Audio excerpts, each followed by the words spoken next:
23 years ago, a young teacher in Wisconsin vanished right after school let out, disappearing into a snowy winter night without leaving a single trace, plunging her family and the entire community into grief and confusion. Authorities suspected the last people who saw her, but with no body, no weapon, and no clear clues, the investigation quickly hit a dead end. Yet all these years, Lena's parents have never given up hope, steadfastly believing that somewhere beneath the thick ice and the darkness of the Potawatomi forest, a truth remains unseen. Then one day, when the cold case was reopened, a tiny detail overlooked in the 2002 crime scene photos suddenly emerged, a detail powerful enough to turn the entire case upside down and shock everyone involved in a way no one could have anticipated. Before we dive deeper into this shocking story, let us know where you're watching from, and if you enjoy the video, don't forget to subscribe so you don't miss the next cases. Wisconsin, January 17, 2002.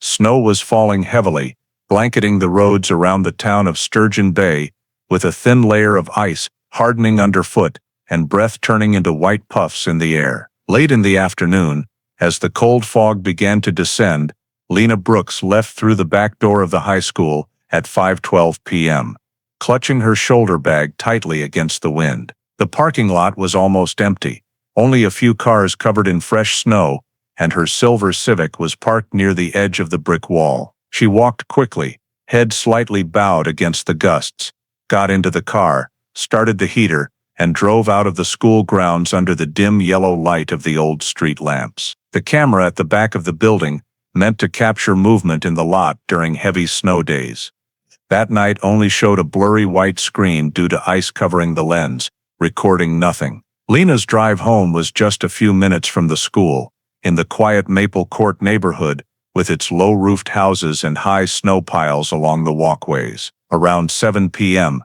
the neighbor, living across the street, an elderly woman familiar with Lena's routine, happened to glance out her window and saw the living room light on in Lena's house, its golden glow softly spilling onto the snow on the front porch. That was the last time anyone saw any sign of life in that house. The night passed in silence. The next morning, Lena did not show up at school. She hadn't called in sick, nor sent an email or message explaining why. The school office called her home phone, but it rang endlessly with no answer. By noon, a colleague stopped by the house and rang the bell. No response. Lena's family in Milwaukee, after hearing she hadn't come to class, something that had never happened, began calling her home phone and cell phone repeatedly, but only got the repeated voicemail greeting. By early afternoon, worry had turned into clear fear. Lena was completely out of contact. No one knew where she was, and the house remained silent, as if no one had returned the previous evening. Late in the afternoon, the family officially called the Sturgeon Bay Police Department to report Lena Brooks missing.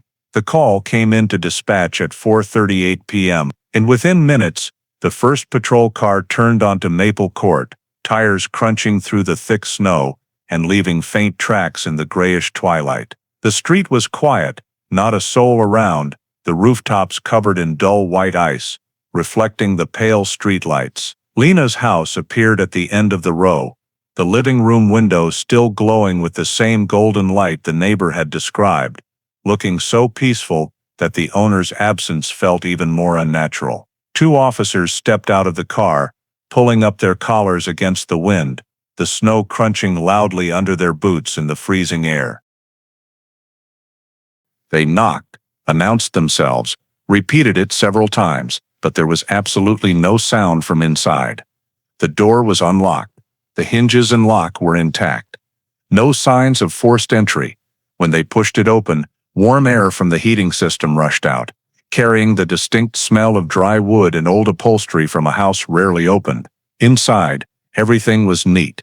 The sofa in its place, a small wooden table beside it, holding a folded magazine, no broken glasses, no displaced furniture. One officer walked through the kitchen and down the hallway to the bedroom, quickly scanning each area with a flashlight, noting that everything was orderly in a way that felt suspiciously normal.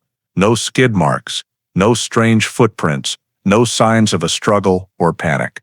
The kitchen was clean, the sink free of recently used dishes, indicating Lena hadn't cooked or eaten dinner at home. From the kitchen window, overlooking the driveway, the snow was flat, only swept by wind, with no tire tracks from the past several hours. This made the most important details stand out. Lena's silver Civic was not in the driveway, meaning her last known movement couldn't be pinned down from the house. The second officer radioed headquarters, requesting a broadcast check for the vehicle in the area, and asked for additional personnel to fully assess the house before outsiders could contaminate the scene. 2 more patrol cars and a local detective were dispatched, and in the meantime, the area around the house was cordoned off with yellow tape to preserve every detail. Neighbors watched from afar through frosted windows, surprised by the sudden presence of multiple police cars, but no one was allowed to approach. When the lead detective arrived, he walked around the house, checking the back door, windows, steps, and surrounding snow for any unusual signs, but the snow that had fallen all day had erased any potential traces. The entire exterior suggested Lena had left the house for the last time without a clear timestamp. The interior was too quiet, showing no signs of a sudden departure or intruder. All the police had at that point was Lena's complete absence and the missing car from the driveway. With that initial information, the detective ordered the scene sealed, filed the first report, and prepared to move the case into the missing person investigation phase under 2002 procedures. Once the scene was fully secured, Detective Mark Ellison, who officially took over the file, began the first step of the process, collecting statements from primary witnesses. Lena's family was invited into the living room of the house, where the golden light and silence made the atmosphere even heavier. Lena's mother said the last time she heard her daughter's voice was at noon on the 17th, when Lena called quickly to say she would head home early to prepare lessons. There was no indication Lena was upset or in trouble. Lena's father reiterated that she had never disappeared or been late without notice.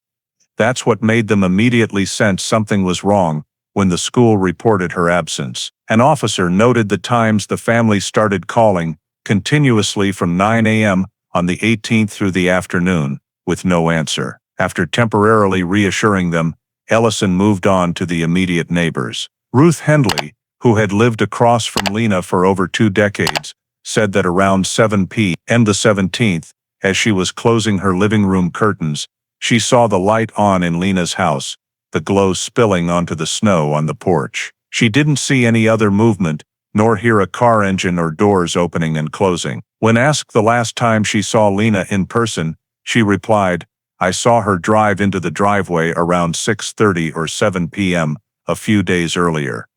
But that night I didn't see clearly, just the light." This statement helped establish the light in the house as a key timeline marker, but not enough to confirm whether Lena actually came home that evening. After gathering information from family and neighbors, Ellison requested meetings with Lena's 2 closest colleagues, Emily Hartford from the same department, and Rachel Miner, a new teacher who had transferred to the school a few months earlier. They were invited to Lena's house to give statements that same evening of the 18th. Emily, slim build, thick coat, face slightly red from the cold, recounted that Lena left school at 5:12 p.m., carrying her bag and saying she was going home to rest. Emily said they hadn't planned to meet that evening, and she heard nothing more from Lena after leaving school. Emily's voice was steady, calm, uninterrupted, as if she had rehearsed the story in her mind many times before speaking. When Ellison asked about Lena's demeanor, Emily described her as completely normal, with no signs of worry or confusion. In contrast, Rachel Miner's statement, who stood hesitantly behind the living room door when invited in, was different. Rachel remembered Lena seeming distracted toward the end of the afternoon, as if thinking about something. Rachel also said she didn't see Lena after classes ended and left separately. Notably, Rachel wasn't sure if Lena left before or after her, and her estimated time varied by up to 10 minutes. She said, "I think it was around a little after 5, but I'm not sure." This uncertainty made the timeline hard to pin down precisely, and Ellison noted that Rachel tended to second-guess herself, making her statement less stable though not necessarily false. When compiling the initial statements, Ellison had the key markers. Lena left school at 5:12 p.m., entering a witness-free window from then until around 7 p.m., when the neighbor saw the house light on, and from that point until the next morning, complete loss of contact. No one heard from Lena. No one saw her leave the house. No one confirmed her presence anywhere else. These cold gaps, combined with the missing car from the driveway, formed the rough initial timeline guiding the entire investigation. And once the primary statements were fully compiled, and the last confirmed timestamp of Lena's presence established, Ellison immediately moved to the next step, checking every possible movement of the silver Civic, the car that should have been parked out front if Lena had returned on the evening of January 17.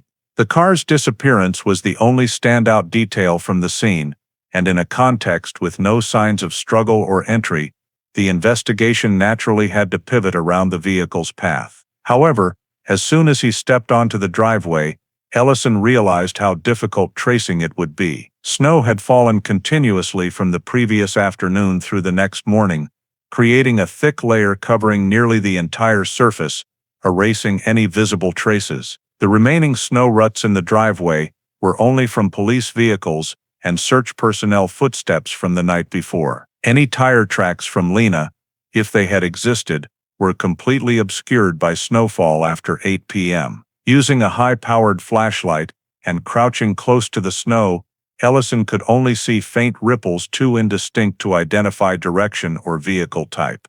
A few deeper compressions, possibly from tires before the snow deepened, were overlapped with tracks from multiple other vehicles passing on the 18th, rendering them meaningless. Strong winds blew fine snow across the surface, further erasing what little remained. In such conditions, following tire tracks was nearly impossible. Unable to rely on the ground for leads, Ellison shifted to area cameras. But this was 2002 and a small Wisconsin town. Street cameras were virtually non-existent. Sturgeon Bay had only 2 traffic cameras at major intersections, installed to monitor flow, and both were outside the Maple Court residential area where Lena lived. Even the high school where she worked had just 1 camera at the back, already iced over, and unable to capture Lena getting into her car. Ellison and an assisting officer drove around the neighborhood within a few blocks to check if any homes had private security cameras, but results were limited. In 2002, home cameras weren't common. Most houses had only motion sensor porch lights, no recording systems. A convenience store at the end of the block had a camera on the overhang, but it only faced the store's parking lot, not the road Lena might have taken. Reviewing the store's footage showed no silver Civic in the window around 7 to 10 p.m. Police expanded to Madison Avenue, the main route Lena might have taken if leaving toward Potawatomi Forest. But the traffic camera at Madison, Jefferson only captured blurry black and white, low-frame images, and in the heavy snow that night, license plates or colors were nearly invisible. Ellison reviewed the recordings from 6 to 10 p.m., trying to spot a small sedan, but all that appeared were indistinguishable bright spots lost in the whiteout. With no help from cameras, Ellison returned to traditional methods, canvassing neighbors throughout Maple Court and nearby streets for anyone who saw Lena leave or the car depart. Over 2 hours, he and officers went door to door, explaining the situation and asking about any movement on the night of January 17th. No one saw Lena or the Civic leave her driveway after around 7 p.m. A man living 2 houses to the left said he was watching basketball that night, glanced out a few times to check snow on his steps, but saw no vehicles pass and heard no engine.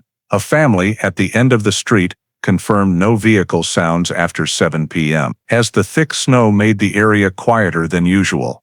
An evening jogger, who regularly passed Lena's house, said she didn't see the Civic in the driveway around 8 p.m. when she went by, though she wasn't sure if it had been there just before dark. All statements converged on one point: no one saw Lena leave, no one saw the car depart, and no one heard any sound suggesting movement after 7 p.m. This made the 5:12 p.m. to 7 p.m. gap the most critical blind spot in the disappearance. If Lena had returned by 7 p.m., as the neighbor's light suggested, then her vanishing with the car shortly after without a trace was alarmingly abnormal. If she never came home, who turned on the light? And how did the Civic leave the neighborhood unseen? Those questions swirled in Ellison's mind as he stood in the snow-covered street, where every trace of the previous evening seemed erased, leaving cold voids he had to fill with further investigation. When all efforts to canvass the neighborhood and trace the movements of the Civic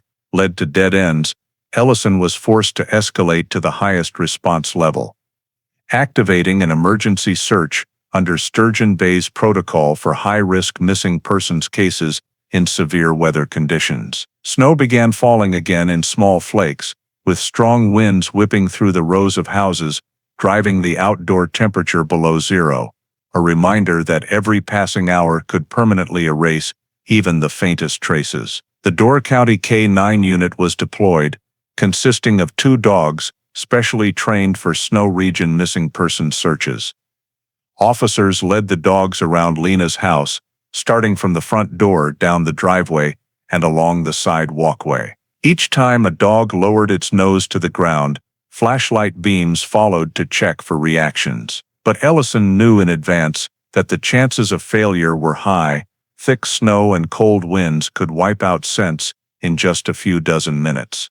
And snow had been falling steadily for hours that evening. As predicted, both K-9s turned back, disoriented after a few short loops. They picked up scents in the front door area and part of the steps, but once they moved a few meters beyond the immediate house vicinity, the scent vanished completely, as if Lena had never passed that way. One officer tried leading a K-9 to the back of the house, where a narrow path led to the backyard and adjoined a wooden fence.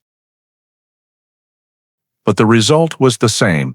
The scent stopped at the point of deepest snow cover, with no indication that Lena had left the property through that route. Knowing the K-9 SES would struggle to perform effectively in these conditions, Ellison immediately deployed foot patrol teams using a simultaneous sweep tactic, dividing the surrounding Maple Court neighborhood into small search grids. Each pair of officers, equipped with high-powered flashlights, walked in parallel straight lines, scanning narrow alleys, porches, under vehicles, and dark spaces between fences. The snow reflected the light, making everything stand out more, but also causing glare that made spotting small signs difficult. The search teams checked every trash can, every gable end of houses, every low snow-covered bush along the curbs. They looked for anything that didn't blend into the gray-white landscape: a piece of fabric, a sheet of paper, footprints, tire tracks, or even an area of disturbed snow.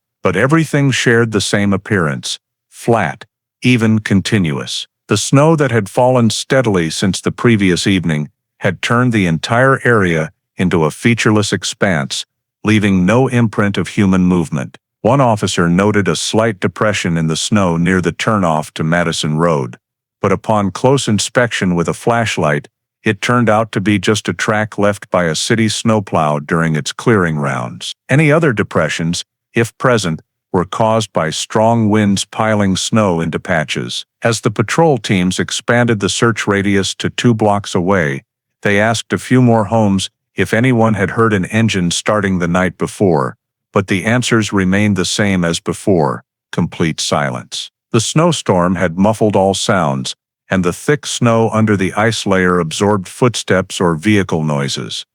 There was no evidence that Lena's Civic had ever left the neighborhood on the evening of January 17th. The deeper they went into the side streets of the residential area, the more Ellison realized that everything he was seeing was the consequence of the weather. The snow had erased all conventional tracing possibilities. Scents were gone, tire tracks vanished. Any footprints that might have existed were covered by fresh falls. As the night deepened, stronger winds fragmented the flashlight beams, reducing visibility. The patrol teams reported that they had swept the entire area within a 4-block radius without finding any signs related to Lena or her direction of movement. No snow drag marks, no dropped items, no footprints leading to the main road. The snow surface was unnaturally flat and uniform, as if the weather had deliberately erased all activity from the night Lena disappeared. Ellison stood on the sidewalk in front of the house, looking down the suffocating white-covered street. In winter missing persons cases, he knew that the greatest enemy was sometimes not a person, but the absolute silence of the scene. If Lena had left the neighborhood that night, the snow had obliterated her route. And if she hadn't left, the complete emptiness around the house made the situation even more alarming. The initial emergency search that night ended without opening any new leads. The neighborhood remained silent, as if Lena had vanished right on the doorstep under the increasingly heavy falling snow. Precisely because of that impasse, on the morning of January 19th, Ellison was forced to shift direction with the Civic still missing and the neighborhood providing no further clues. He decided to expand the search to Potawatomi State Park, a vast, dense forest with numerous trails and the most accessible area. If someone drove from Maple Court heading south or east, reasoning that if Lena had encountered trouble, gotten lost or been injured during the snowstorm on the evening of January 17th, this was the highest probability location. Ellison set up a temporary command post right at the large parking lot at the park entrance. A rescue van was brought in to serve as the communications center, alongside folding tables with radios, large-scale topographic maps, and portable heaters placed on the frozen ground. Officers, rescue personnel, and volunteers were divided into small groups of 3 to 4 people each, assigned to a grid covering approximately 2 km, a much larger scale than the initial night search. SAR conditions in 2002 required optimizing grid division. Each grid cell was marked on the map with sequential numbers corresponding to trails, natural landmarks, and areas likely to conceal traces. Without aerial equipment or thermal cameras like in later years, the search team relied entirely on visual search, scanning by eye, combined with ski patrol to access deep snow areas inaccessible to foot teams. Ski patrol members glided over the snow in zigzag patterns, eyes scanning for any interruptions on the surface, unusual depressions, color changes in snow, drag marks, partially buried objects, or hollows inconsistent with natural terrain. Foot teams simultaneously checked both sides of trails, pushing into areas ski patrol couldn't reach, especially between trees and wind-sheltered spots where snow piled into drifts. At the start of each grid, an officer marked the snow with orange spray paint to avoid overlaps. Then the group proceeded deeper into the forest. Wind howled through pine branches, carrying biting cold that stung exposed skin.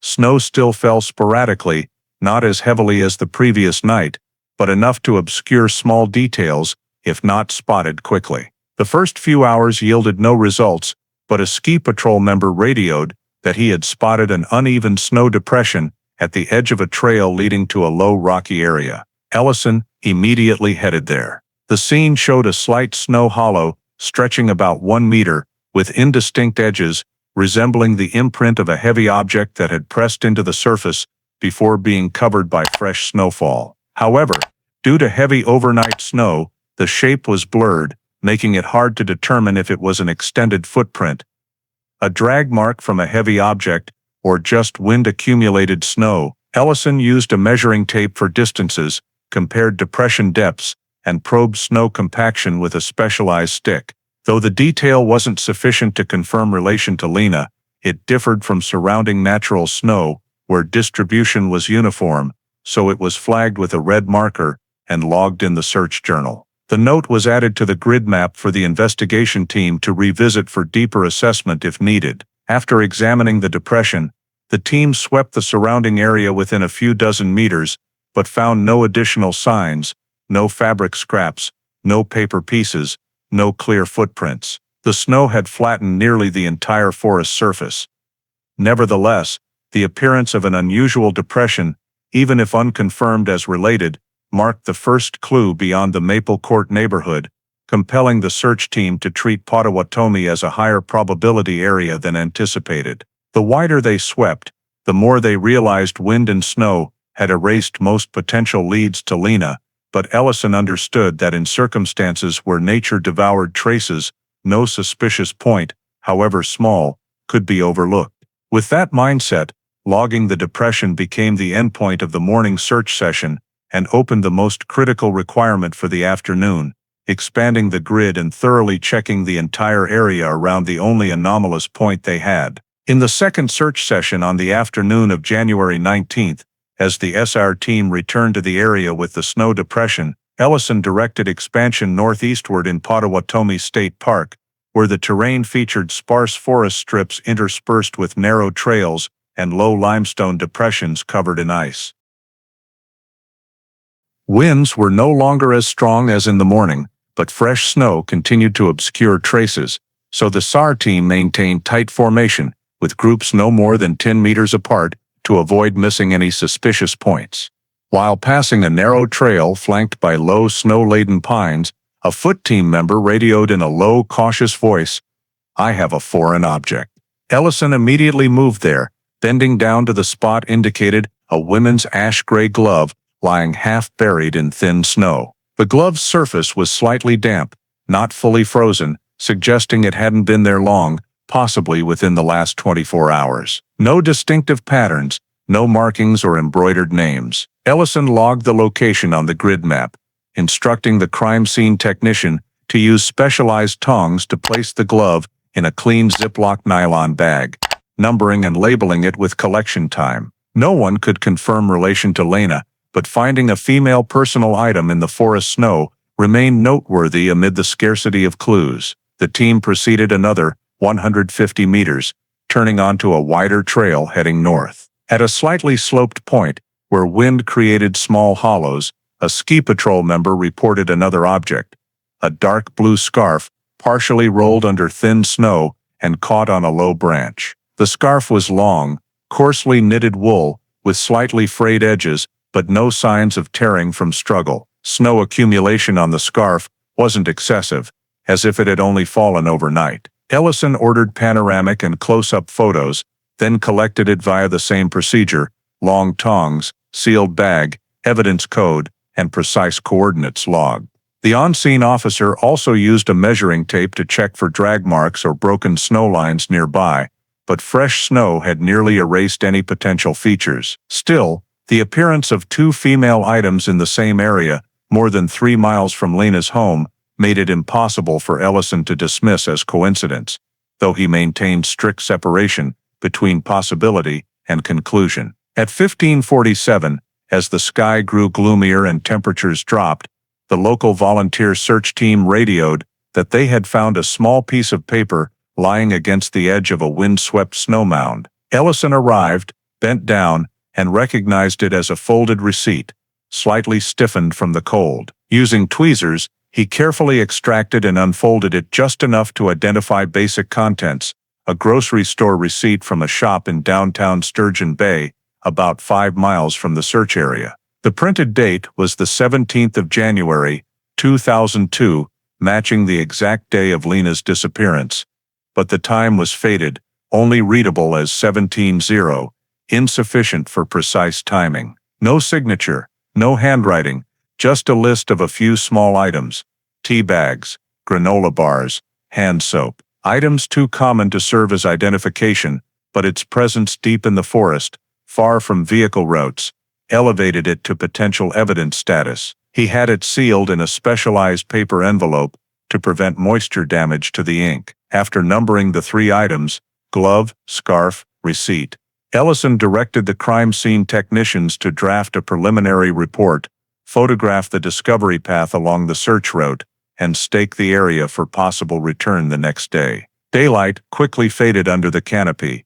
Ski patrols slowed for safety, and foot teams gradually withdrew toward the command post. As the items were transferred to the vehicle, Ellison ordered them all sent to the Door County lab for analysis, fingerprint checks on the receipt, if feasible, fiber testing from the glove and scarf, and material comparison to Lena's known clothing. Nothing in the 3 items allowed direct confirmation of relation to the disappearance, but in a context where snow had erased most traces, recovering any items matching the victim's gender and appearing on the disappearance date held investigative value. Ellison ended the second search session by jotting a brief note in his logbook.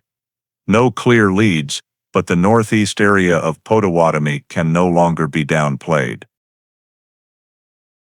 After the 3 items collected in the second search session were transferred to the lab, and the search team temporarily withdrew from Potawatomi State Park before full darkness, Ellison returned to the temporary headquarters in downtown Sturgeon Bay to complete the first timeline reconstruction. He reviewed all collected statements from family, neighbors, the 2 colleagues Emily Hartford and Rachel Miner, along with verified timestamps from school records and neighbor reports of seeing Lena's house lights on at 7 p.m.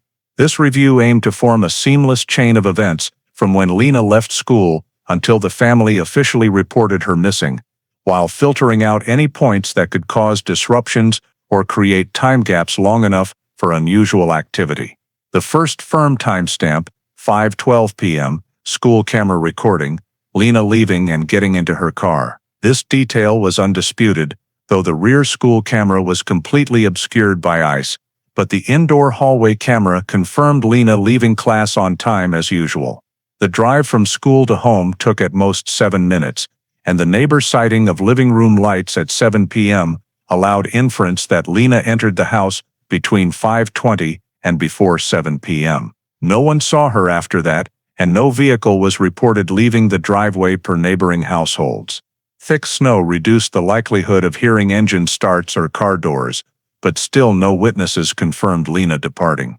Ellison concluded Lena was certainly inside the house for at least part of the period, from 5:20 p.m. to 7 p.m. From 7 p.m. onward, a large gap began to form. This was the interval he highlighted boldly in the timeline, 7 o'clock, 9 p.m., a 2-hour window with no statements or cameras recording movement. Within this, if anything occurred, voluntary departure, meeting someone, or forced action, it all lay outside observation. Ellison continued incorporating Emily Hartford's statement, who affirmed she did not meet Lena that evening and received no unusual calls or messages. Emily clearly stated she left school about 5 minutes after Lena, drove in the opposite direction, and did not return to school that evening. She emphasized everything was completely normal, with Lena showing no worry or haste. This aligned with Lena's stable demeanor in recent weeks. But Rachel Miner provided a contrasting detail. According to Rachel, when leaving school around 4:50 p.m., she saw Lena standing in the hallway by the lockers, appearing tense, even glancing toward the window as if waiting for someone. Rachel stated she did not speak directly to Lena then, but her eyes were unusual, unlike her daily calm demeanor. Rachel added she wasn't sure, but felt Lena had something to hide. When Ellison added this to the timeline, the contradiction immediately surfaced. Emily claimed Lena was completely normal. Rachel described Lena as tense just before leaving school. Additionally, the timings between the two had slight discrepancies. Emily said they finished class together and parted after 5 p.m. Rachel described seeing Lena while still at school before 5 p.m. Ellison marked these contradictions in red ink, labeling inconsistency 1, emotional state, and inconsistency 2, timing overlap. He attempted to reconcile the statements. Perhaps Rachel saw Lena before the final period, or before Emily interacted with her, meaning Lena might have calmed by the time she met Emily, or one of them might have misremembered the time. But the subjective feeling Rachel described could not be ignored, because if Lena had met someone or received a message causing worry, the tense gaze could become a key signal for investigating end-of-day interactions. Ellison continued examining the 7 p.m. lights factor. This proved either Lena returned home and turned them on, or someone else entered between 5:27 p.m. No signs of forced entry, so if someone entered, Lena likely opened the door herself. The lights remained on when police arrived, indicating no one turned them off afterward. In the timeline, Ellison positioned this as the second anchor point after 5:12 p.m., as it was the only objective data from the neighborhood. When combining the 3 elements, family statements, neighbor statements, colleague statements, Ellison structured the first timeline in 3 layers: Lena's movement layer, external observation layer, and pre-disappearance, psychological layer. He marked 7 o'clock, 9 p.m. as key void possible window of disappearance, emphasizing this as the most plausible time frame for the main event. Before 7 p.m., Lena most likely returned home. After 9 p.m., no further evidence to determine. But between 7 and 9 p.m. was the dark period, when heavy snow fell, and all houses were closed against the cold, creating a blind period where even the smallest signs could easily be obscured. More importantly, the conflicting colleague statements made Lena's mental state before leaving school a major question. Ellison wrote at the end of the temporary timeline report, "First, inconsistencies emerging, not enough to determine direction, but significant enough to reconsider school hour interactions. Psychological state may be relevant. Must verify exact times." This was the first time in the Lena Brooks missing persons file that ambiguity in statements complicated the investigation flow, and the moment the team realized that every small detail in those 2 murky hours could become either the key or a wall, concealing the entire truth. Right after completing the first timeline draft with the 7 o'clock, 9 p.m. gap regarded as the largest anomaly, Ellison returned to the area around Lena's house to closely examine the snow tracks that the crime scene team had preliminarily reported on the first night. By now, fresh snow had fallen an additional 3 to 4 inches, leaving the entire surface of the Maple Court residential area blanketed in white and perfectly smooth, as if no footprints or paths had ever existed. But Ellison still decided to meticulously scan every section around the driveway, the walkway to the house, the edge of the paved road, and the forested area behind the row of houses, because he believed that even though the tracks had been covered by snowfall, the compression in the underlying snow layer could sometimes leave very subtle differences that the naked eye could detect if viewed from the right angle of light and at the right time. He used a high-powered flashlight fitted with a yellow light filter to reveal the old snow surface beneath the new layer. This technique had been applied in several missing persons cases in Upper Michigan, and Ellison believed that even if it couldn't fully reconstruct the scene, it could at least detect settling spots, areas where the snow had slightly subsided due to prior weight. When he shone the light at an angle of about 30 degrees along the driveway, just as in the initial report, he saw a strip of compressed snow running from the edge of the driveway down to the low-lying area leading toward the forest. It wasn't a clear mark like a tire track, nor was it the shape of a footprint. It resembled a long indentation, about 40–50 centimeters wide, covered by the new snow, but still slightly depressed compared to the surrounding surface. Ellison knelt down and lightly touched the top layer with his gloved hand. The upper part was loose and fine, while the lower part was harder and denser, a sign that the underlying snow had been compressed before the snowfall. But the biggest question, what caused it? A pedestrian? 2 people walking close together? An object being dragged? A small vehicle like a snowmobile? Or a car backing out and then pulling forward, creating an unusual compression pattern? There was no way to know for sure. Too much snow had fallen since the evening Lena disappeared, completely erasing any original shapes. Ellison requested that the crime scene technician measure the compression depth at 3 points along the indentation. The results varied from 3 to 5 cm uneven, with no repeating pattern like footprints, but also not wide or deep enough to resemble tire tracks. Not enough to classify, the technician concluded. This aligned with Ellison's observations, but also left the compressed snow strip as a dangling detail, unusual enough to raise questions, but not clear enough to determine direction, object, or person responsible. However, one thing particularly caught Ellison's attention: the direction of the indentation did not point toward the main road as a normal person would leave by car. It pointed straight into the forested area behind the house, a densely wooded region interspersed with trails, often used by hikers but rarely ventured into after dark in the bitter winter of 2002. The simple reason: lack of light, risk of slipping on ice, danger of getting lost or hypothermia.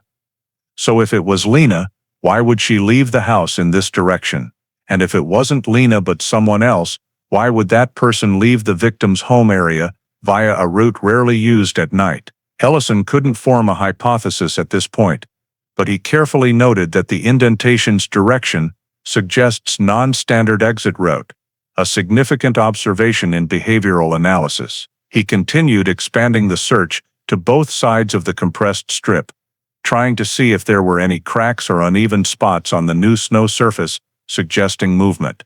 But aside from a few natural curved drifts caused by wind, there were no additional anomalies. He also checked the walkway beside the garage, the back porch, and the area near the trash bins, still finding no further signs. "This winter wind is making our job twice as hard," Ellison said through breaths that puffed out as white smoke. The temperature was now -14 degrees Celsius, and the dim light of the winter afternoon was fading. At the edge of the small path leading behind the house, Ellison paused for quite a while. From that position, if standing there on the night in question, one could observe the living room window where the light was on at 7 p.m. He tried to imagine Lena stepping out here.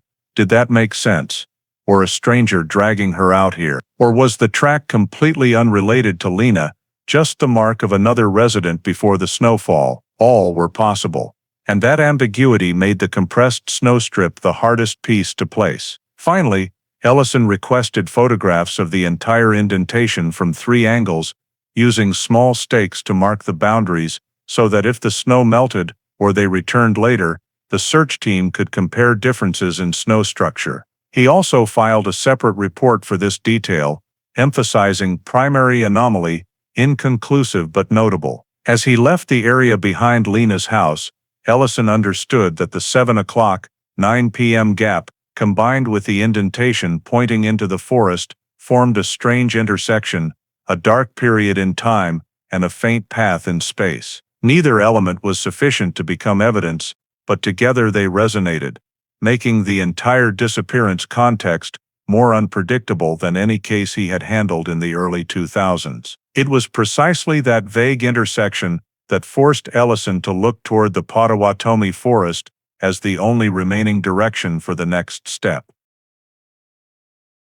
And since it had been confirmed that the indentation behind Lena's house led toward the forest, but its nature could not be deciphered, Ellison decided to expand the investigation directly into Potawatomi. Focusing first on the northeastern strip, the area adjacent to Maple Court, and only a short slope away from the indentation's position. The next morning, with temperatures at -12 degrees Celsius, fresh snow had covered everything remaining from the previous day, nearly erasing all mechanical traces beneath the snow layer. Ellison led a small team consisting of 3 crime scene technicians, an experienced SR officer skilled in finding tracks in thick snow environments, and a note-taking officer. They set up a marker point right at the forest edge, where the faint indentation last pointed straight into the dark trees, then began advancing deeper in an expanding radius pattern to avoid missing any details. The forest area in Potawatomi State Park at this time was a mix of ice-covered pine trees, summer trails completely buried under snow, and natural depressions that could cause a walker to sink deeply. Snow depth ranged from 20 to 40 centimeters, in places up to nearly knee-deep, making the investigation team's movement much slower than the initial search in the park's southwestern side. Today's primary goal was not a traditional missing person search, but to check whether the indentation behind Lena's house continued or led to any anomaly in the forest. In theory, if it was a movement path by Lena or someone taking Lena away from the house, the adjacent forest should have at least one sign: an extended compression strip, an unnatural snow pile, a dropped item, or simply a minor change in snow texture. But continuous snowfall over the past 2 days had made this task nearly impossible. After about 200 meters into the forest, Ellison ordered a stop and used probes to check snow layering. The new snow was fluffy and very light, the older snow beneath denser and clumped, but there was no significant difference between where they stood and surrounding areas. This indicated that, if any movement had occurred here on the evening Lena disappeared, it was completely buried under the new layer. The crime scene technicians strained their eyes looking on both sides of the path for heavily pressed snow, pressure spots that could persist even after the surface was erased by snowfall. But even small depressions were hard to attribute, caused by wildlife movement the previous night, when piling snow toward tree roots, or remnants from a walker days earlier.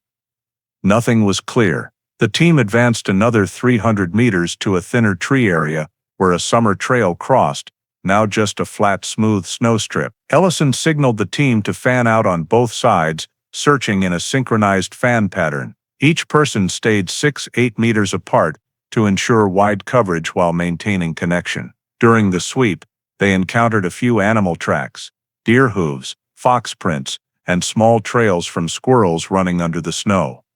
All unrelated. The deeper they went, the quieter the forest became, only the crunch of snow under boots and breaths puffing into white smoke. Occasionally strong winds rushed through the canopy, causing snow to cascade down onto their shoulders, blurring vision and covering any potential small clues. Ellison ordered another stop and quickly noted, no extending trace from starting point. High likelihood indentation fully erased by snowfall. The team continued expanding northward, where the terrain was higher and the snow somewhat firmer. They carefully checked each large tree trunk, as in winter missing persons cases, small items like keys, scarves, or papers were sometimes blown and caught on trunks.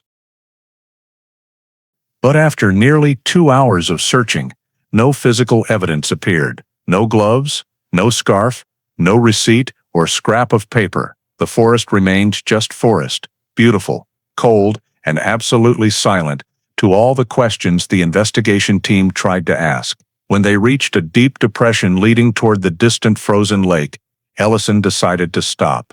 Going further would not only be futile but dangerous, as ice near the lake showed signs of thinning at the edges. He ordered the searched area marked with wooden stakes and GPS for the official investigation map. On the way out, Ellison continued observing the reverse path, hoping a different perspective might reveal details missed on the way in.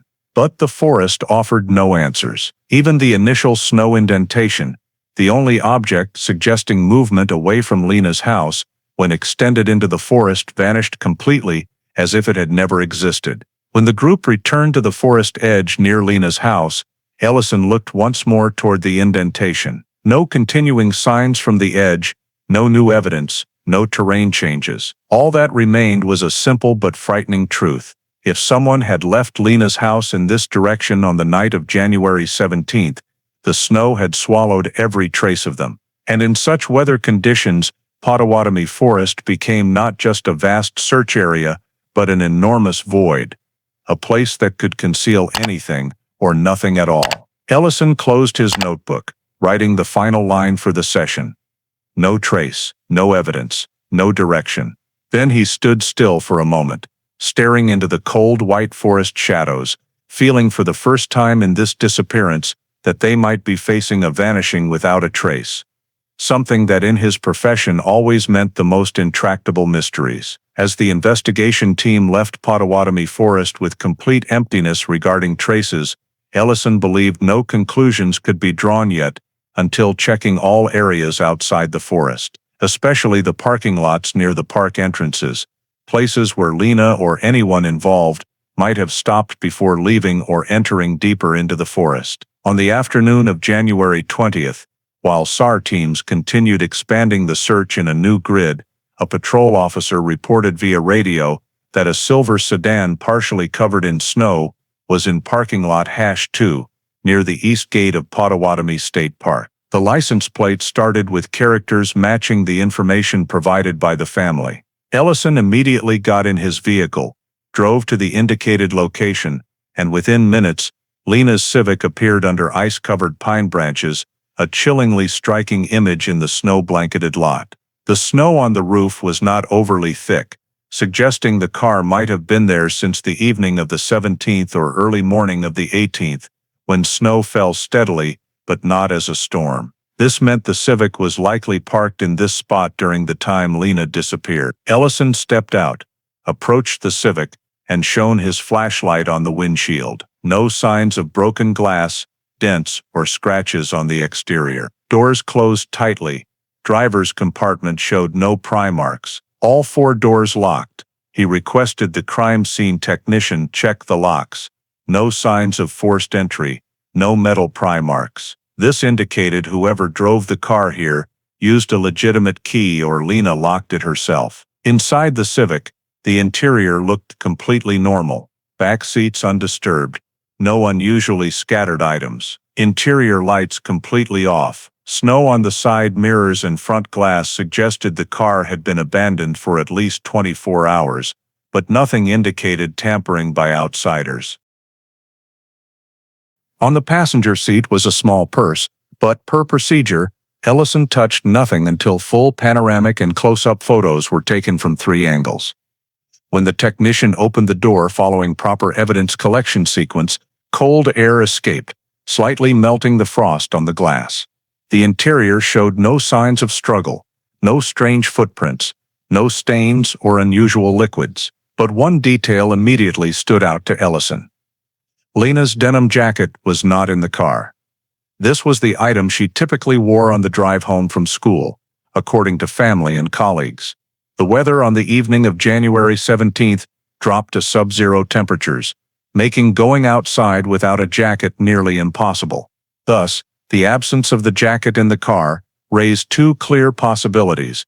Either Lena left the car wearing it, or someone with her left the car and took the jacket. In the glove compartment, everything was tidy. Small map, tissues, a few miscellaneous items. No signs of an intruder searching. Steering wheel clean, dashboard clean, and floor without unusual mud or dirt. This increased the likelihood that the Civic was parked here in non-chaotic or non-forced circumstances. Nevertheless, a larger question emerged. Why was the car here when no traces led from Lena's house to the park? And if Lena drove here, why did no one in the Maple Court neighborhood see or hear the car leaving between 7–9 p.m.? The parking spot where the Civic was found was less than 50 meters from the main gate, and snow around the tires showed no deep ruts, meaning the car was parked before heavy snowfall or parked skillfully, without haste. Ellison shone his light under the car to check for stuck forest leaves, dirt, or other attachments. The undercarriage was relatively clean, except for some frozen ice partially attached to the metal frame, not enough to determine prior routes. When the technicians checked the trunk, they found it normally locked, no pry marks. Inside were only a small emergency kit, tire change tools, and an empty cloth bag. No hidden or hastily stuffed items. The Civic became the first major piece of evidence in the disappearance. It showed no signs of violence, but its very normality was what made it abnormal. No one would abandon a car like this in midwinter without reason. Additionally, the denim jacket nowhere in the car made Ellison more certain that Lena either left the vehicle voluntarily or was led or taken by someone she did not or could not resist. He ordered the car sealed and towed to the Door County Evidence Yard for fingerprint analysis, fiber sampling, and thorough interior surface examination. As the Civic was lifted for transport, Ellison stood watching the icy snow road connecting the lot to the forest entrance. Strong winds blew, carrying snow dust that erased the only tire tracks the technicians might have analyzed. No unusual movement signs, no new evidence, no resistance marks, only the stillness of the car and the frigid space around it. In his final notes for the session, Ellison wrote, "First solid evidence recovered. Raises more questions than answers." This was the most accurate description of the situation.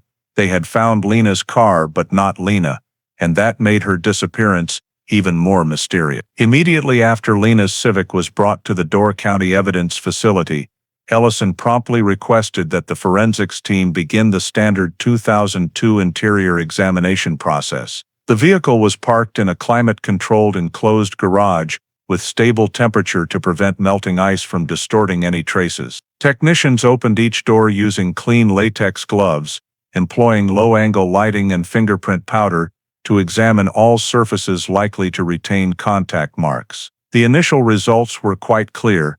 No unfamiliar fingerprints appeared in the vehicle. All recovered prints matched Lena's samples or were too smudged to analyze. This indicated either that no one besides Lena had been in the car at the final moment, or that person had worn gloves or avoided touching surfaces, both possibilities making the picture even more complicated.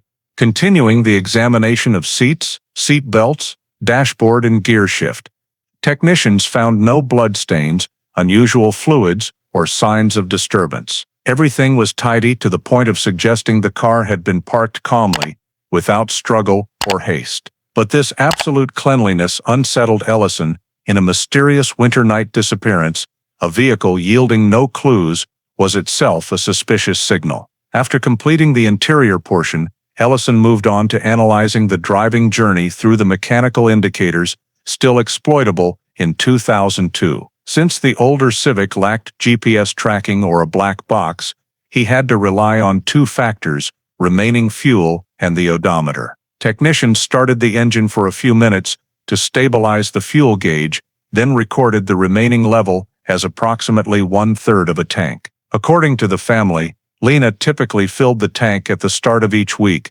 and she had filled it on January 15th, just 2 days before the disappearance. Based on Lena's daily commute, about 5 miles each way, and a few minor errands, the car should have had half a tank or more if no additional long distance had been driven. However, the 1/3 level suggested the Civic had traveled an extra distance after leaving the school, though not excessively far, given the average fuel consumption of a small 1.6-liter sedan. Ellison used the odometer to check mileage added since the last reset. It showed an increase of under 20 miles since the family's estimated last fill-up. This figure was crucial. The distance from school to home, plus home, to Potawatomi State Park, totaled less than 10 miles. This allowed a relatively precise inference that the car did not travel far beyond the time Lena entered it at 5:12 p.m. Meaning, whatever happened to Lena occurred within a small radius around town, particularly fitting the Potawatomi forest area where the Civic was found. Further inspection of the exhaust system and undercarriage revealed a thin layer of ice on metal edges, but no mud or leaves caught underneath, a sign the vehicle had not ventured onto rough roads, through muddy areas, or complex terrain. This reinforced the hypothesis that it traveled only on main or paved roads, with the parking lot entry being the only route into the forest without picking up debris on the undercarriage. Ellison opened the fuel cap to check the smell, an old but useful technique to determine if the engine had been idling long.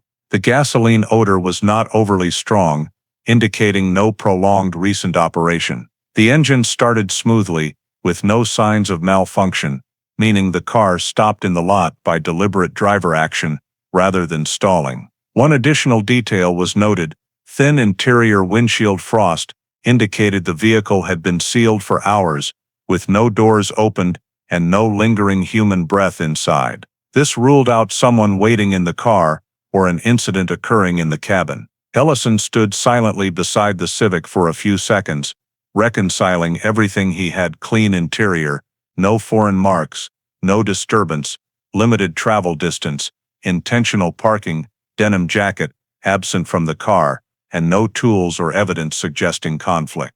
All pointed to a chilling but logical conclusion: Lena either left the vehicle voluntarily to enter the forest, or stepped out with someone she knew or did not feel threatened by. No signs of forced parking, no evidence of inexperienced alternative driving, no scattered items. The Civic was simply there when discovered, as if waiting for its owner to return. As technicians applied the final protective seal, Ellison wrote in the report, "Vehicle condition suggests controlled stop. Path, traveled, limited.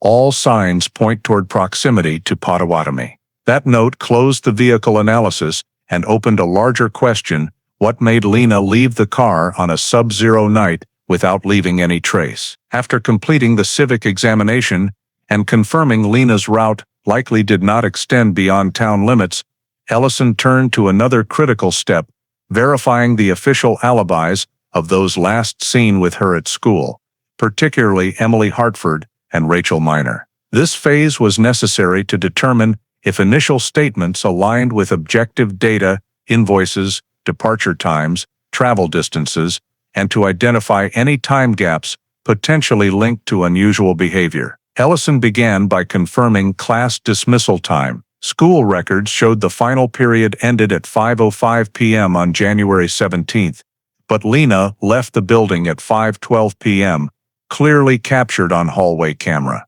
Rachel stated she left around 4:55 p.m., while Emily said she left a few minutes after Lena. Cross-referencing actual data, Ellison found Rachel may have misremembered slightly. She departed around exactly 5 p.m. based on hallway camera near the faculty area. This matched her admission of being not entirely sure and posed no major timeline issue. What drew Ellison's attention more was Emily's statement. Cameras did not capture Emily's exact exit, since her route avoided monitored hallways, but indirect data revealed an anomaly. Ellison obtained records from the convenience store near school, where Emily said she stopped for items after work. The receipt showed 5:58 p.m. for a bottle of water and a granola bar. Normally, the drive from school to store took 4-5 minutes, meaning if Emily left a few minutes after Lena, as stated, she should have arrived around 5:20-5:30 p.m., not nearly 6 p.m. When re-interviewed, Emily said, "Maybe I waited in the car a bit to make a call or warm up." But technicians checked Emily's home landline records, no calls between 5:10 and 6 p.m.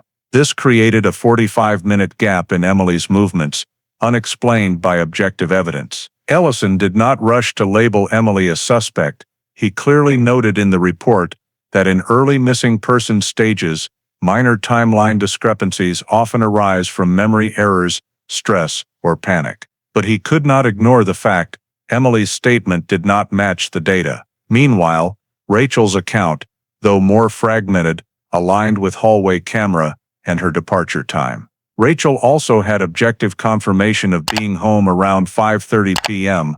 when a neighbor saw her car in the driveway. This cleared Rachel from the critical 5:37 p.m. window, the period Lena likely arrived home per neighbor reports of lights turning on at 7 p.m. Ellison continued cross-checking Emily's travel based on store appearance and home arrival. Emily's home utility meter recorded a slight power spike at 6:22 p.m.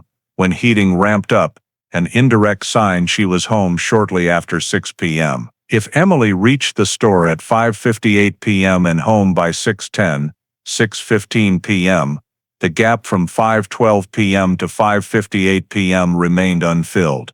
When Ellison asked the store owner if Emily was with anyone or showed unusual behavior, the owner described her as calm and unhurried. This added another layer of question: if she was truly worried about Lena, as she later claimed upon learning of the disappearance, why appear nonchalant that evening? However, Ellison carefully noted this was subjective and insufficient for a lid. For certainty, Ellison cross-referenced Emily's travel via her vehicle fuel. Her older sedan had consistent consumption.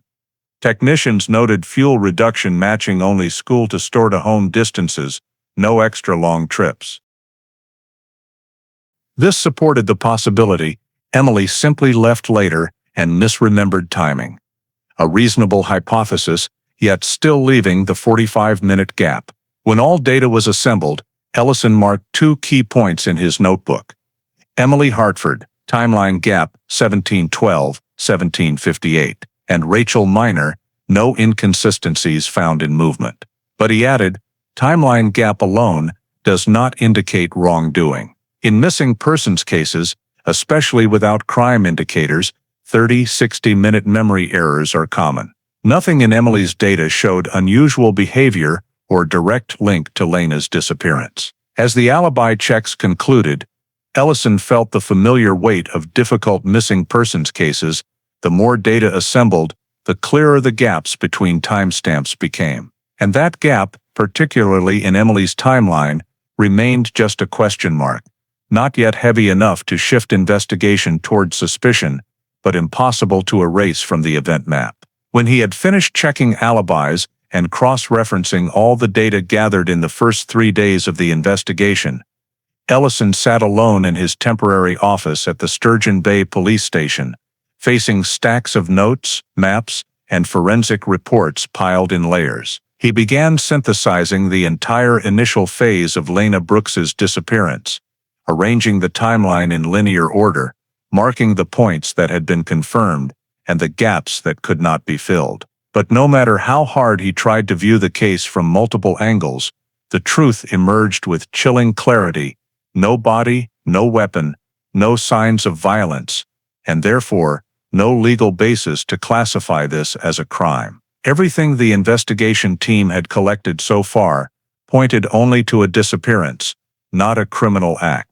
Lena's Civic was found intact, locked, with a clean interior, and no traces of a struggle or unusual fluids. Her house was tidy, with no signs of forced entry or disturbed belongings. Clothes, purse, and personal items were all in their proper places, with no evidence of rummaging or deliberate concealment. Neither the house nor the car showed any wounds, scratches, or fabric fragments suggesting assault. In Potawatomi State Park, considered the primary area of suspicion, the search team found only 3 initial items of evidence: the gloves, the scarf, and the receipt. But nothing confirmed they belonged to Lena. Everything else had been erased by snow, to the point that even the most experienced SR experts could not determine any direction of movement or surviving traces beneath the thick snow layer. The absence of a body was the biggest problem. In every missing person investigation protocol in Wisconsin during the early 2000s, locating the victim was the milestone that determined the entire direction of the case. If the victim was found alive, the case shifted to behavioral investigation, analyzing possibilities of voluntary departure or accident. If a body was found, the case was immediately escalated to a criminal investigation, opening the door to advanced forensic techniques. But here, Lena was not found. Not alive, not dead, no trace, just complete absence. In internal meetings, Ellison presented his report and emphasized that there was no evidence whatsoever guaranteeing that Lena had been harmed.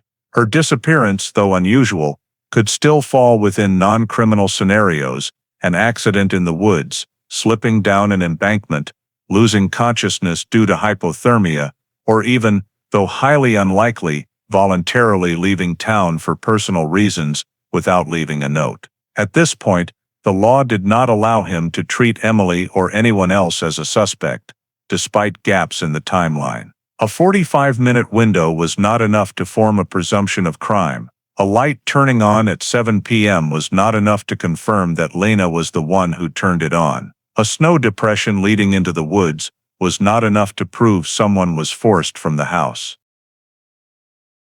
Those details were merely faint puzzle pieces on a snow canvas erased by weather. In his summary notes, Ellison listed clearly: no signs of struggle, no signs of forced entry, no signs of vehicle tampering, no confirmed personal belongings linked to the victim found outside residence, no blood or biological trace. Everything was a series of no forensic voids that pushed the case deeper into an indeterminate gray area.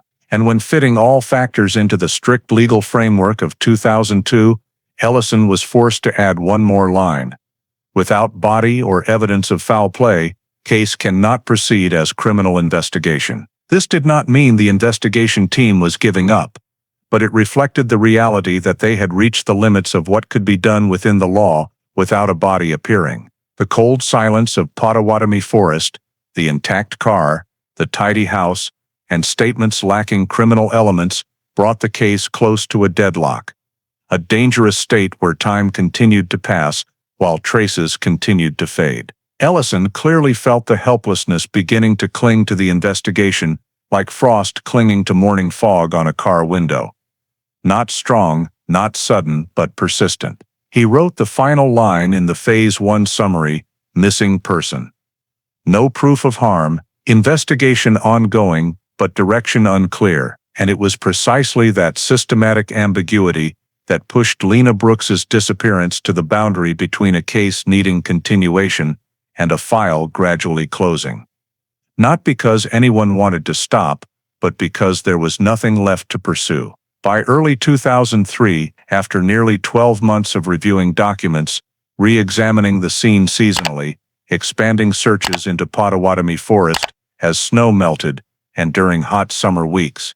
Lena Brooks's disappearance remained exactly in the state Ellison had described in the Phase 1 summary: no body, no signs of crime, no legally valuable evidence, no new witnesses, and no chain of behavior indicating intentional harm. Each supplemental report was stacked atop the others like blank pages, full of words, but containing no answers. Though the investigation team tried to maintain minimal progress, search frequency naturally decreased without new leads, and other priorities in the county gradually took over the schedule. The early months of 2003 saw many internal meetings regarding the Lena Brooks file, but those meetings increasingly resembled procedural reviews rather than discussions aimed at breakthroughs. In a March meeting, the chief investigator reiterated Wisconsin's legal standard: a missing person case could not be treated as criminal without any evidence indicating foul play. Ellison reported fully: no signs of assault,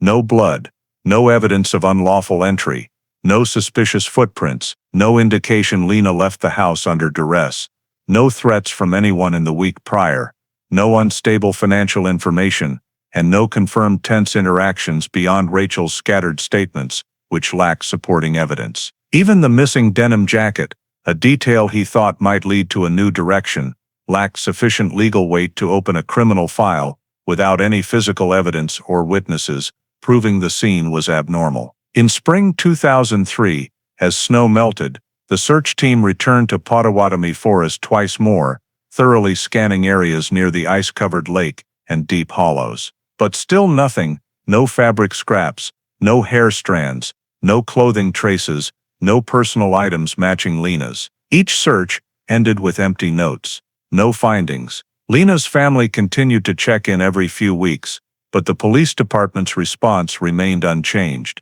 Progress could not expand without new evidence. The final months before the decision were the heaviest for Ellison. He knew this disappearance was not closed in the sense of resolved, but law and procedure forced him to place the file in inactive status. No one wanted to do it, but no one had grounds to object. By July 2003, after a final comprehensive review and approval by the Door County Oversight Board, Lena Brooks's disappearance was officially classified as missing person suspended. That meant the file was not deleted or discarded, but no longer actively investigated. It would only be reopened with new evidence, new witnesses, or future physical discoveries. The closure report was signed on July 22, 2003, with a stark description: insufficient evidence for criminal classification, insufficient evidence for continued search. Ellison signed last, feeling heavier than in any other missing person case in his career. The Lena case had no clear direction, yet also no sign she had voluntarily left town. It lay in the most uncomfortable intersection of investigation: not enough data to treat as criminal, not enough to treat as voluntary, and not enough to treat as accidental. The file was stored in the county's cold archive, not because they wanted to close it, but because they had nothing left to pursue. And from that point, Lena Brooks's disappearance officially entered a prolonged silence.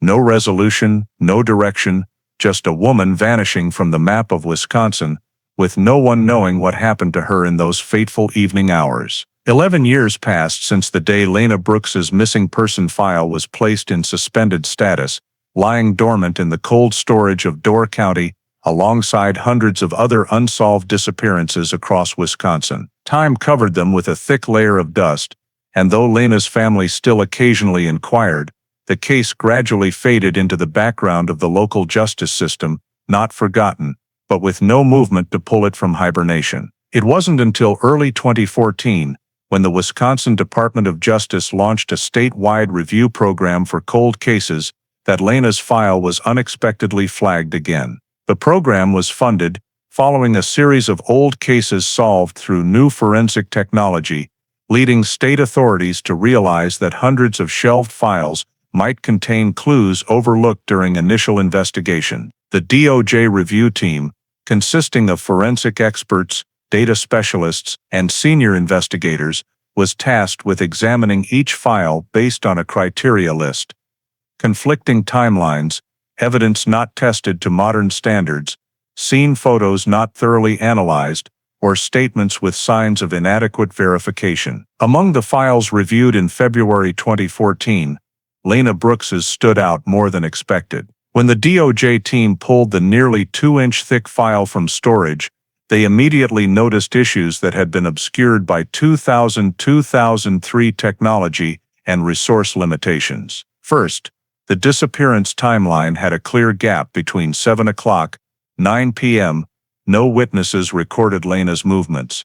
No one saw her leave the house.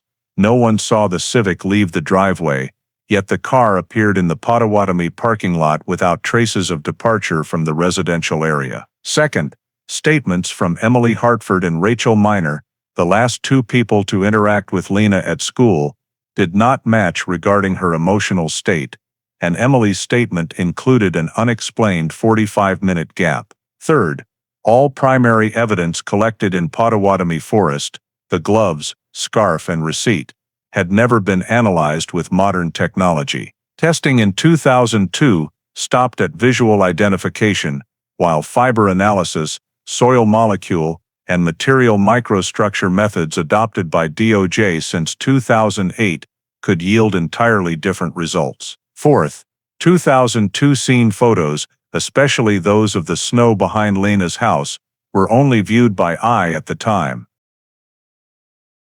With 2014 software for contrast enhancement, light adjustment, and noise filtering, these photos could reveal depression patterns or snow compression directions invisible to the human eye. Finally, the DOJ team noted that Lena's disappearance was not classified as criminal, meaning certain expanded steps, like in-depth personal relationship investigations or internal conflict checks, were not fully performed. All these factors led to Lena Brooks's file being tagged with Priority Category B, possible solvable, with enhanced review, placing it among cold cases with high potential for reactivation.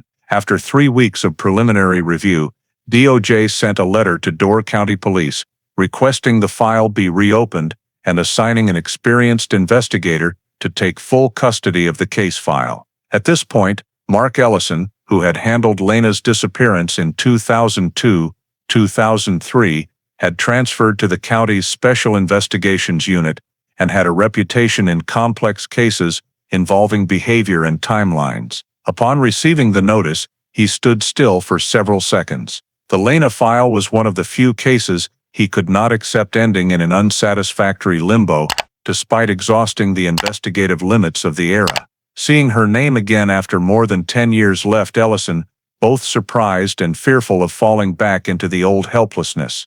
But duty was duty, and this time he had more tools, better technology, new analytical methods, and the ability to expand the investigation that he lacked in 2002. At the end of March 2014, Ellison sat at his desk, spreading the entire file before him. Faded scene photos, old reports, scattered notes, Potawatomi forest maps, witness lists, vehicle analysis, all layered like a hibernating investigation being awakened. He reread from the beginning, from 5:12 p.m. when Lena left school, to 7 p.m. when the house light turned on, to the Civic sitting in the forest parking lot, to the 3 unconfirmable isolated items, to the puzzling snow depression erased by snowfall. And for the first time in over a decade, Ellison felt this file was no longer a hopeless blank page.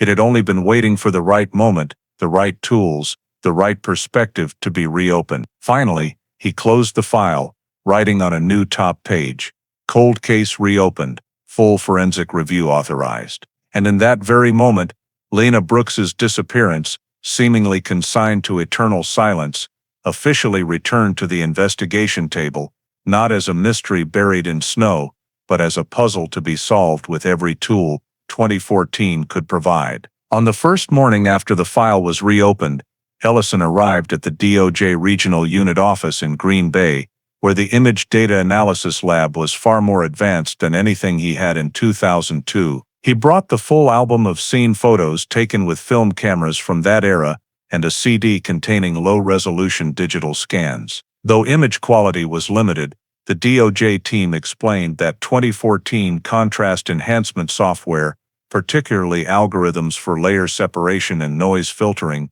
could extract details the naked eye could never detect.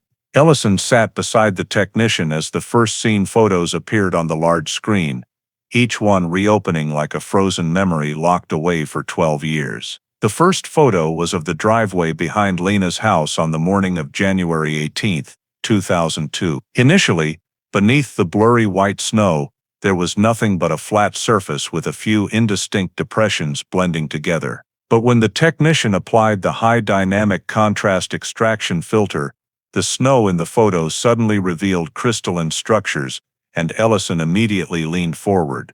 Beneath the glare was a series of interrupted footprints. They were not clear enough to show individual toes or sole edges, but the shallow depressions and spacing suggested human walking movement, not animal tracks. What surprised Ellison was not the existence of footprints, since he knew fresh snow could cover them, but their direction. They went from the driveway toward the back of the house, matching the depression path he had observed, but now clearer, with two deeper depressions near the garage edge, possibly where the person paused or changed direction. At the time the photo was taken in 2002, these marks were dismissed as noise from uneven snow settling, but now, under new analysis, they showed repetition in step spacing only humans produce. The technician zoomed into the middle section and added an edge contrast filter. This time, Ellison saw a faint elongated shape parallel to the driveway edge, a snow drag mark about over a meter long, with uneven depth, but clearly not a natural wind structure.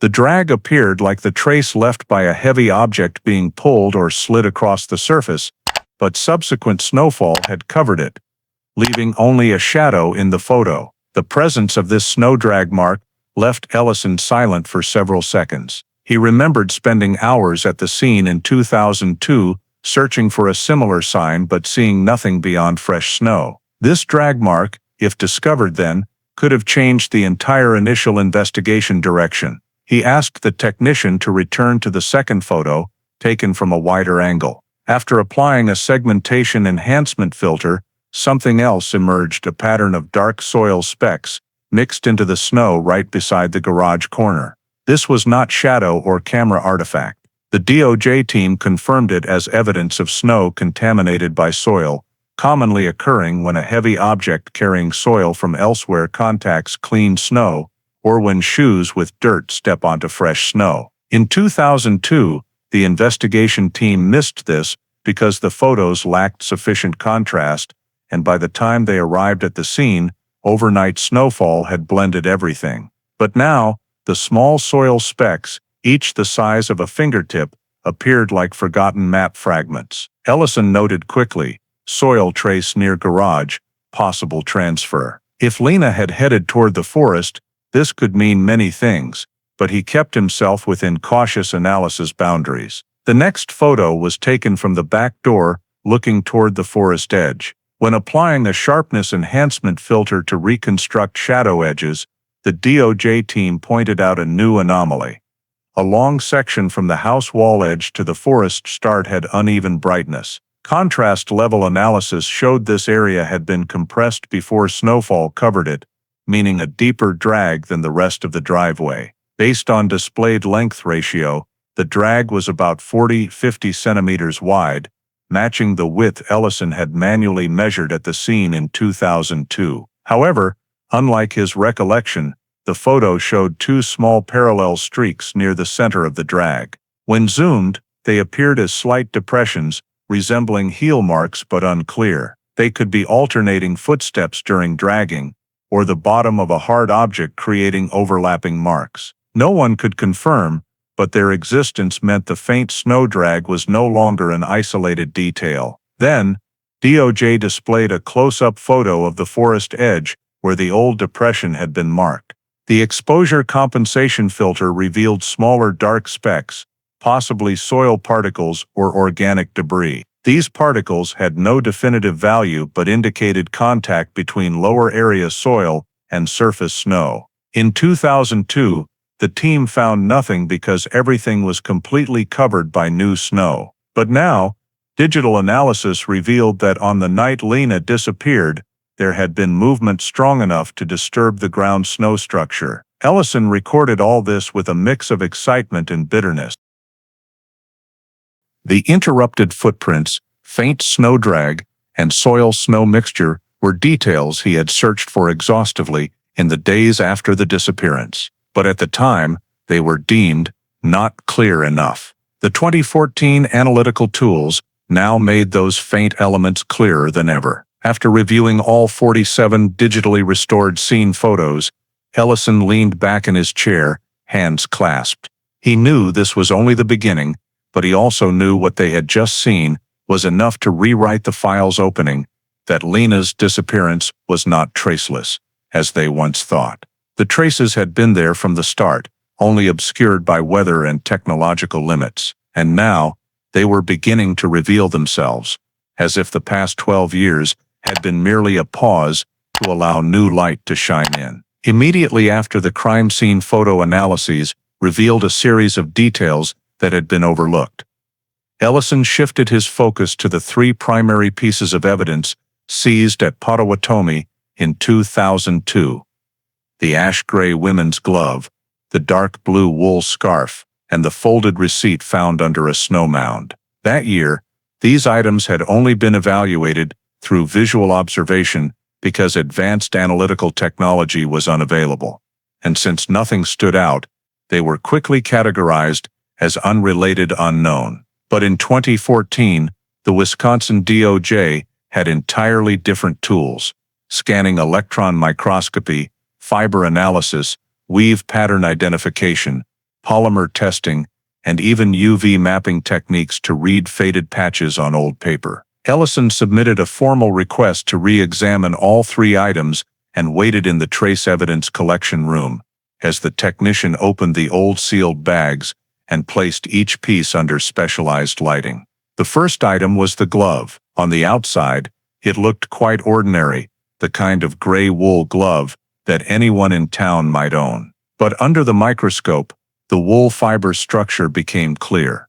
It was double-knit wool blended with 30% acrylic, with a pattern matching that of a popular manufacturer in the Wisconsin-Minnesota region from the early 2000s. When compared to a photo of Lena taken a few days before her disappearance, in which she was wearing nearly identical gray gloves, the technician noticed that the weave pattern in the photo matched the evidence item, especially the herringbone knit running along the back of the hand. But rather than stopping there, the forensic technician extracted an ultrafine fiber from inside the glove and conducted polymer structure analysis. The results showed a blend ratio and fiber twist that matched almost perfectly with gloves sold at Valley Market, the very store Lena frequented and where she had bought winter clothing. Ellison noted, glove likely belonging to victim, high match probability. The second item was the dark blue wool scarf, found partially rolled under a thin layer of snow. Under UV light, the blue color revealed the characteristic iridescence of azo blue dye, a type used in hand-knitted scarves sold at the local Sturgeon Bay Market in early winter 2001. When magnifying the weave structure, the technician discovered a small defect in the pattern, a pulled thread creating a tiny pinhole. What made Ellison jump up was when he compared it to a photo of Lena taken in front of the school in December 2001. The scarf in the photo had a similar defect in the exact same position near the left edge. The probability of random coincidence was extremely low. Fibers taken from the scarf also showed traces of powdered face makeup, the type of cosmetic Lena regularly used, according to her family. The technician concluded, high consistency with victims' clothing patterns and known wardrobe. This confirmed with high reliability that the second item belonged to Lena. The third item, and the most important for completing the timeline, was the folded receipt. In 2002, it had been dismissed as anonymous because it lacked a signature, identifying marks, and the printed time was faded. But with 2014 UV contrast technology, the DOJ team could enhance the nearly completely faded ink. When the receipt was placed in the UV chamber, the lines of text emerged under the dim purple light. The store North Shore Grocery.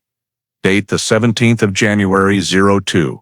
Items including bagged tea, granola bars, and hand soap. What was particularly notable was that beneath the old ink, the previously erased time now became clearer, 1704. Ellison frowned. 5:04 p.m., exactly the time Lena could have stopped at the store before heading home. But what nearly took his breath away was at the bottom edge of the receipt.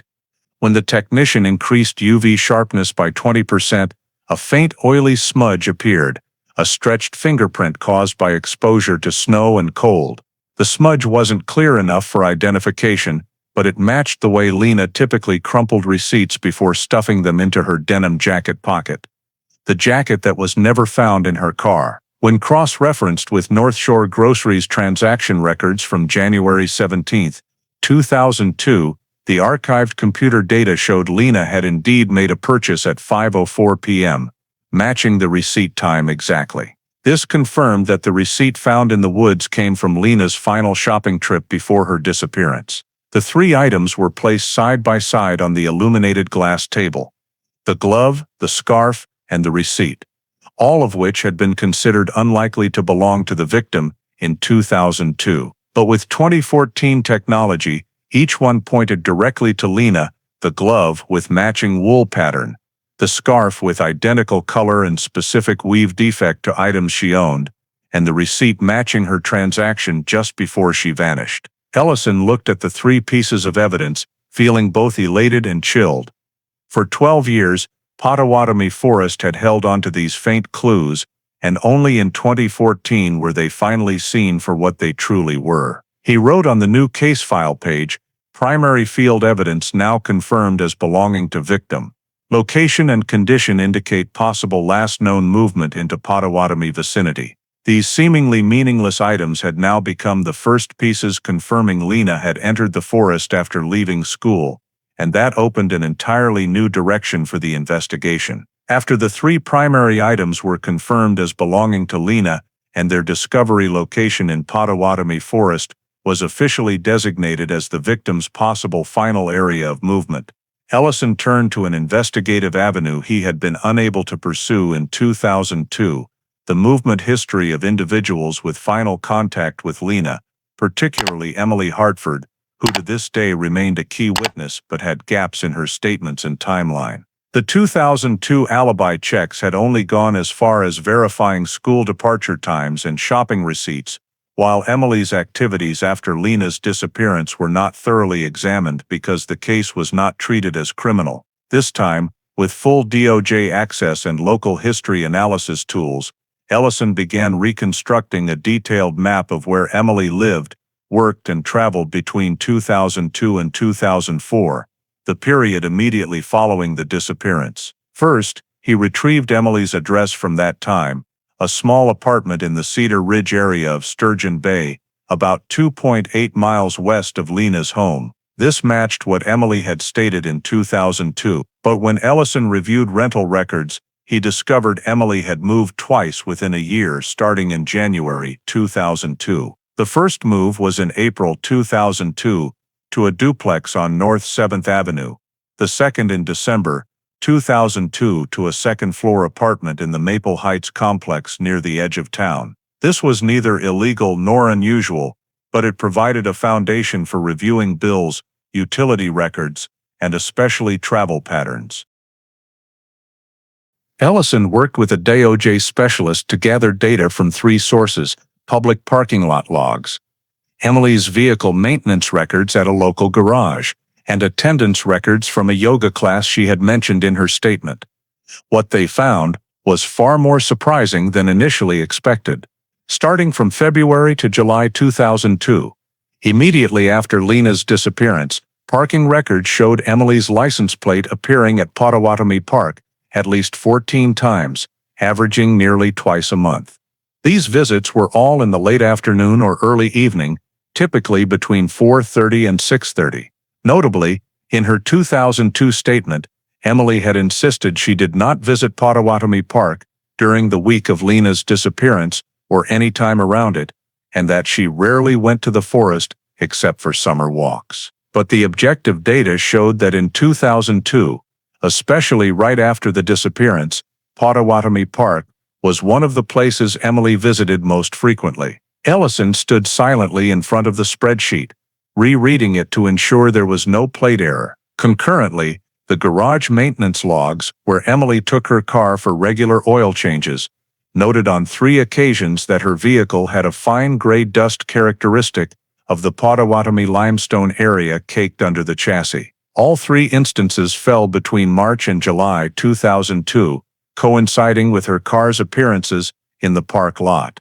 The garage technician had found nothing serious and made only general notes, but for Ellison, these details were perfect puzzle pieces. When compared to soil samples from the scarf and the speckled dirt visible in enhanced crime scene photos, the fine gray dust found only on certain trails in Potawatomi, Ellison immediately noted possible soil match with Emily's vehicle history. To further clarify, he reviewed the yoga class registration Emily had attended. The classes were held on the edge of Potawatomi Park in a small community building every Tuesday and Thursday evening. Emily had stated she only attended a few sessions in late 2001, but attendance rosters showed she continued regularly until June 2002. This wasn't directly tied to the disappearance, but it confirmed Emily was in the Potawatomi area far more often than she had told police. When all the data was plotted on a map, Ellison began building a composite movement route for Emily from 2000-2004. Each location, school, old home, new homes, convenience stores, yoga class garage, Potawatomi Park, was color-coded. On the 2002 map, Emily's travel orbit formed an unusual arc.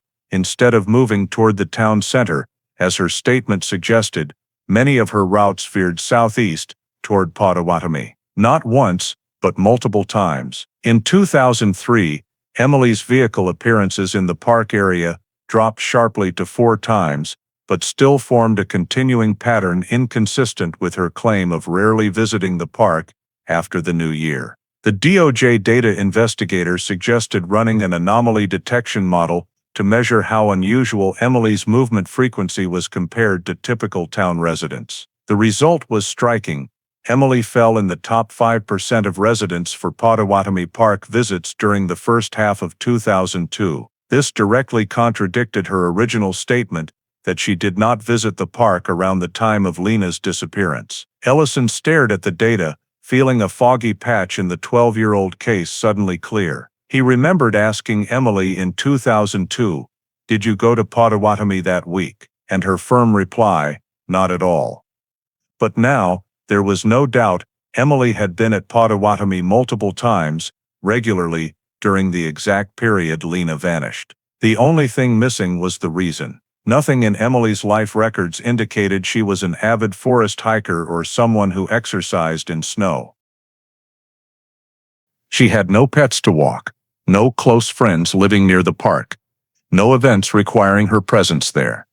The fact that someone visited Potawatomi Park as frequently as she did, without admitting it in her statement, made Ellison feel as though a decade-long fog was finally lifting, revealing something they had been blind to for over 10 years. There was something between Emily and Potawatomi Forest that she had deliberately hidden. At the end of the data analysis session, Ellison wrote a bold, underlined line in the cold case file: Emily Hartford's movement patterns contradict original statement. Potawatomi visits significant anomaly, must re-interview.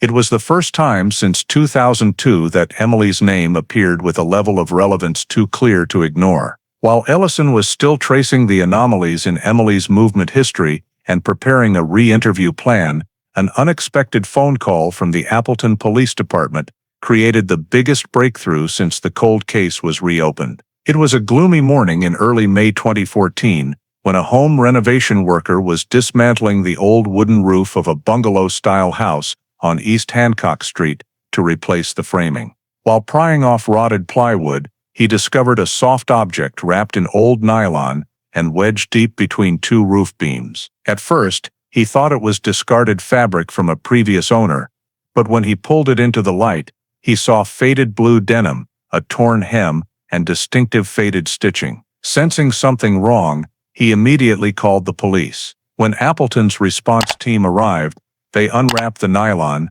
and saw a women's denim jacket, the thin winter type lined with fleece. Though old and dusty, it was intact enough to recognize the shape.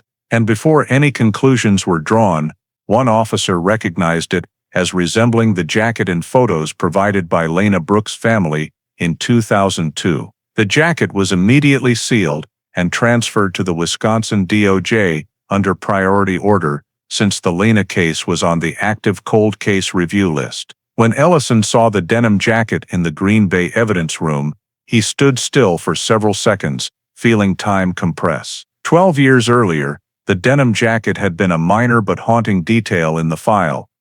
Lena wore it almost daily to school throughout January, and its absence from her car was one of the most anomalous timeline points. No one knew where or when it had gone missing. Now it lay before him, with soil stains, frayed threads at the cuffs, and over a decade's worth of dust from being hidden in a roof dozens of miles from Sturgeon Bay. Forensic examination began the same day. First was fiber analysis.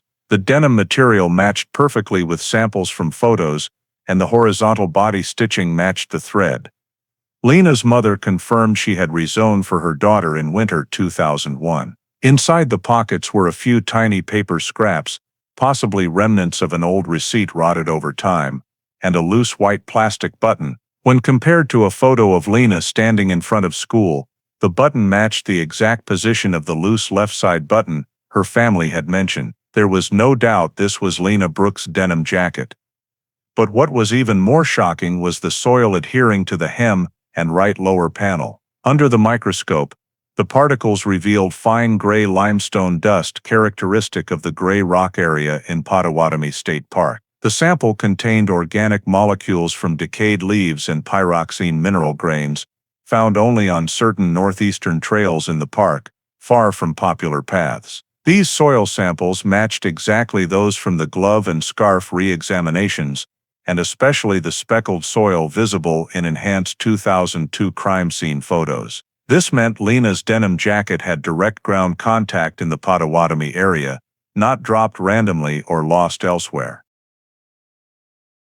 As forensics delved deeper, they found a small arc-shaped stain on the back, with high friction, suggesting contact with rough terrain, possibly rock or tree roots. A 7 centimeters abrasion along the hem indicated the garment had been dragged over a coarse surface. These details matched remarkably with the faint snow drag marks rediscovered in the 2002 photos. Ellison noted, soil transfer plus abrasion pattern equals sign high probability, ground contact at Potawatomi. When putting together the final piece, the jacket's disappearance the night Lena vanished, its appearance in a roof nearly 200 kilometers away, and soil matching exactly where Lena's other items were found, he realized this was no longer an isolated item. It was the biggest breakthrough in the 12-year investigation, a detail capable of shattering the long-term deadlock. The jacket, once considered a minor detail in the early days, had now become the direct link between Lena and Potawatomi Forest. And more than that, between the victim and whoever had deliberately taken and hidden the evidence in a place it did not belong. At the end of the examination session, Ellison wrote only one line on the first page of the report. Denim jacket recovered. Not an accident, not a coincidence. And that single line changed the entire nature of the case, pushing the investigation to a completely different level. Immediately afterward, the soil and fiber examination report was sent directly to the Madison lab within 24 hours of the denim jacket's discovery. And for Ellison, this was not just the next step in the forensic process. It was the piece that could reveal the full trajectory of Lena's movements on the night she disappeared. The forensic geologist began by analyzing soil composition across 3 layers: the outer hem adhesion, the deep embedment in stitching near seams, and scattered particles inside the pockets. For each layer, they assessed particle size, mineral ratios, moisture levels, and organic classification to trace origin. The results stunned the team with their extraordinarily high match, All samples contained gray limestone and pyroxene, the two minerals characteristic of the eastern gray rock area of Potawatomi State Park, right beside the deep forest without official trails. That area was noted in environmental records for its steep slopes, exposed rock, and low visitor traffic. More importantly, this soil type did not appear in any residential areas around Sturgeon Bay, and did not match soil from Appleton, Oshkosh, or Green Bay. This meant the jacket could only have picked up the soil through direct ground contact inside Potawatomi Forest, nowhere else. Whoever later removed the jacket from the forest and hid it in the roof was a secondary action.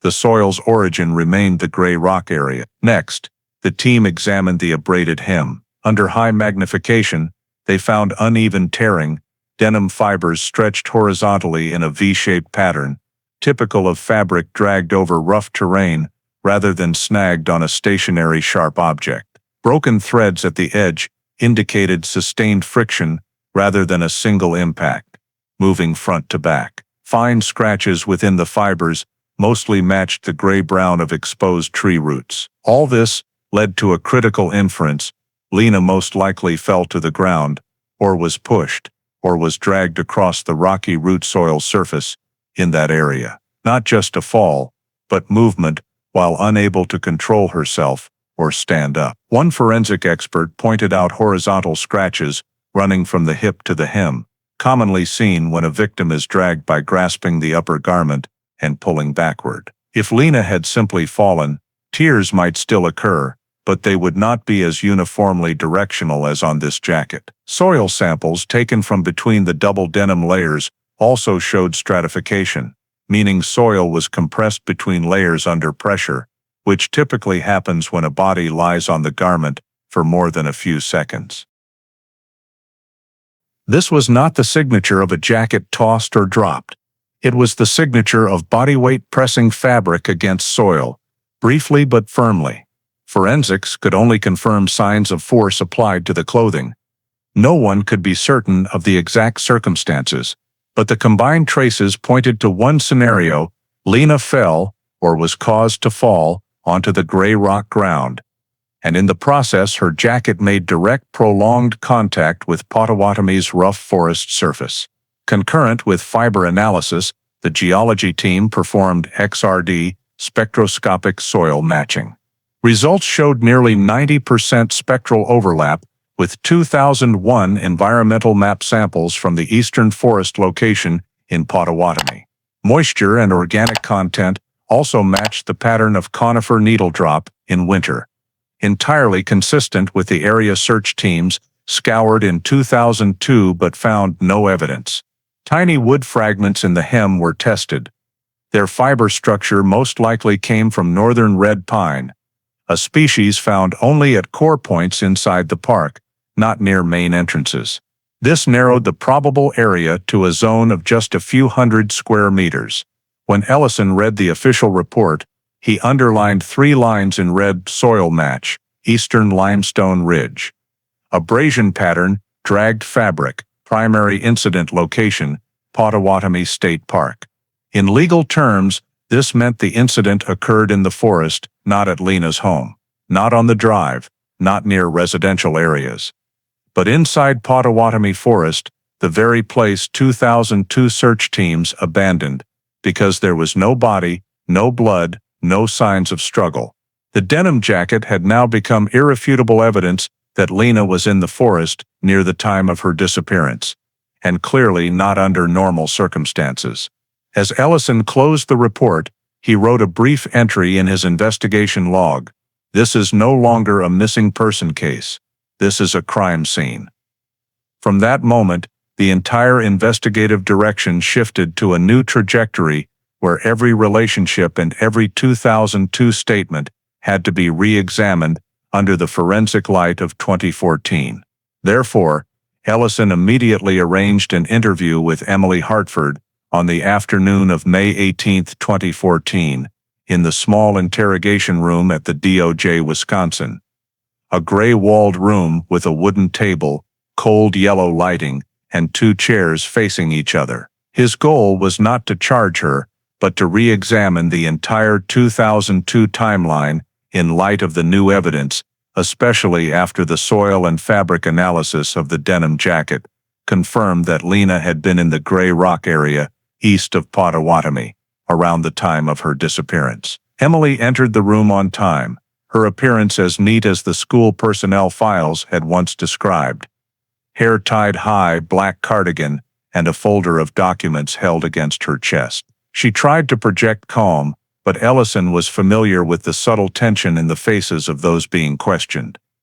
Eyes darting toward the door whenever there was a noise in the hallway, breath held as she sat down. He began with soft questions, following the standard non-confrontational approach, asking Emily to recount the entire afternoon of January 17, 2002, from her memory. Emily answered without hesitation. She stated that she left the school around 5:20 or 5:25 p.m., walking to the parking lot after packing up materials in her classroom. She said Lena had left a few minutes earlier, and the two had no plans to meet after work. Ellison let her finish, noting every point even though they matched about 95% with her statement from 12 years ago. When shifting to detailed questioning, he asked if she remembered Lena mentioning anything about where she was going that evening.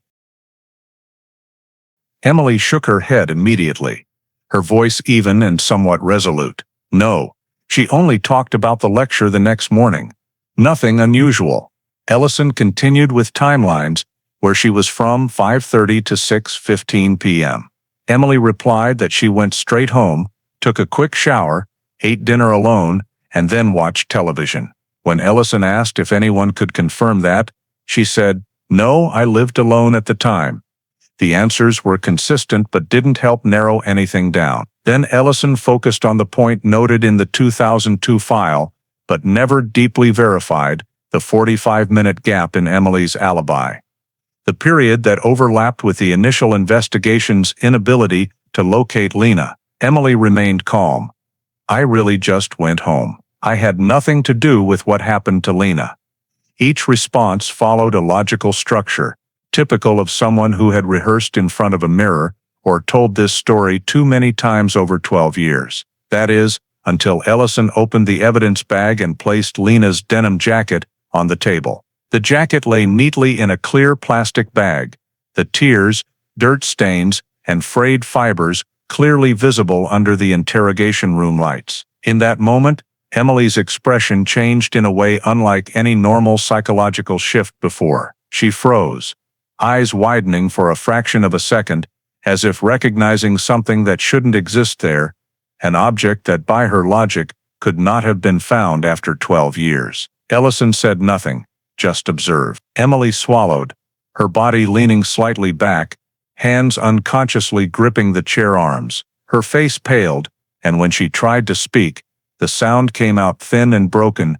"Why? Why is that here?" Ellison didn't answer the question, only saying, "We found it in Appleton, not in the woods. Someone took it there. I think you understand why this matters." Emily pressed her lips together, eyes dropping to the table. She tried to regain composure, but her right hand trembled slightly. When asked if she recognized the jacket, Emily replied, "Of course. Lena wore it all winter," but her voice was no longer certain. It wavered between confusion and fear, as if she were trying to stop her own body from reacting. Ellison continued, "Do you know why the soil on the jacket matches the Gray Rock area east of Potawatomi?" Emily just breathed heavily, eyes fixed on the jacket, as if staring at a reminder she didn't want to face. I don't know. I don't know anything about that." But her voice was no longer steady. Each word seemed forced out by willpower, not by belief in the answer. Ellison didn't rush to any conclusion. He just noted in his book, strong emotional reaction to evidence, inconsistent with prior statements. The interview ended a few minutes later, but as Emily stood up, she glanced at the jacket one more time, her eyes panicked yet trying to hide it. The interrogation room door closed, leaving Ellison with the denim jacket and a series of new signals. Clearly, Emily Hartford was no longer a peripheral witness, and for the first time in 12 years, signs of the truth began to leak through the smallest cracks. The second interview took place just 3 days after the first, when Emily's unusual reaction to the denim jacket convinced Ellison that she was hiding something far greater than the minor inconsistencies in her 2002 statement. This time, the interrogation room was prepared more thoroughly. All the soil match analysis documents, 2002, 2004 movement maps, enhanced contrast photos from 2002, and Emily's activity records were neatly arranged on the table in the order Ellison planned to present them. When Emily entered, she was completely different from the previous session. Jacket pulled high around her neck, hair tied low, face lacking its usual confidence. But she still managed a polite smile, though her movements as she sat down were slightly slow, like someone carefully considering each action to avoid losing self-control. Ellison didn't start with soft questions this time, but with a map, gently pushing it toward Emily. The map showed her entire movement trajectory from 2002 to 2004, with dense red marks around Potawatomi Park. "You told us in 2002 that you rarely went to Potawatomi," Ellison said. Voice even, non-accusatory. "But your car appeared in the park at least 14 times in the first half of that year alone. How do you explain that?" Emily looked at the map for a few seconds, a slightly prolonged blink, letting Ellison know she was searching her old story in her mind. Maybe I went there more than I remembered," she said, voice low. "I used to walk there when I needed quiet." Ellison didn't respond, just placed another set of documents down, garage records, confirming Potawatomi gray rock soil stuck to the undercarriage of Emily's car during 3 maintenance visits from March to July 2002. "The soil under your car," Ellison said, pointing to the mineral analysis chart, "matches exactly the type found on Lena's jacket, gloves, scarf, and the scene images behind her house. We're talking about the same eastern gray rock area of Potawatomi, not a place everyone goes." Emily clasped her hands tightly under the table, fingers clenching until veins stood out on the backs. "Potawatomi is huge," she replied, trying to steady her breathing. "Soil there could stick to anyone's car." Ellison leaned forward, placing on the table a zoomed photo of the faint snow drag mark recovered by 2014 software from the 2002 image. "Interestingly," he said slowly, "the soil on the denim jacket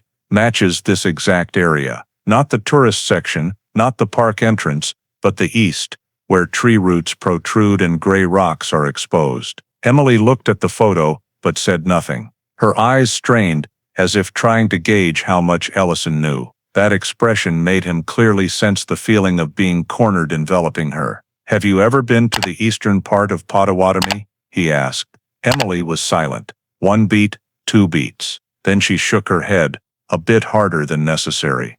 "No, I told you. I don't remember ever going to that area." Ellison didn't contradict her, just opened the next document, timeline comparison. He pointed to the 5:04 p.m. mark, the time printed on Lena's receipt, recovered via UV mapping. Then to the 45-minute gap in Emily's statement.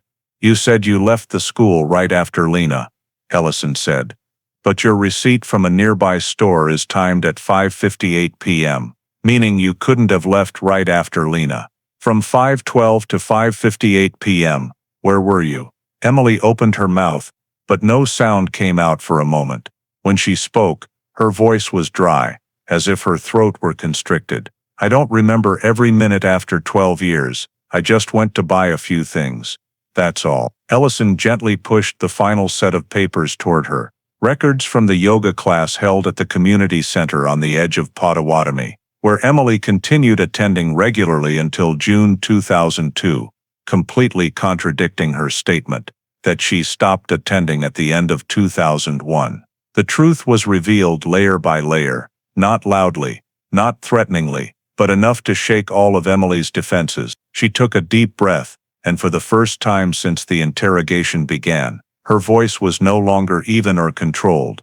"If I did go, so what? If I liked the park, what's the big deal? It has nothing to do with Lena." Ellison kept his gaze sharp, but his voice calm to an unsettling degree.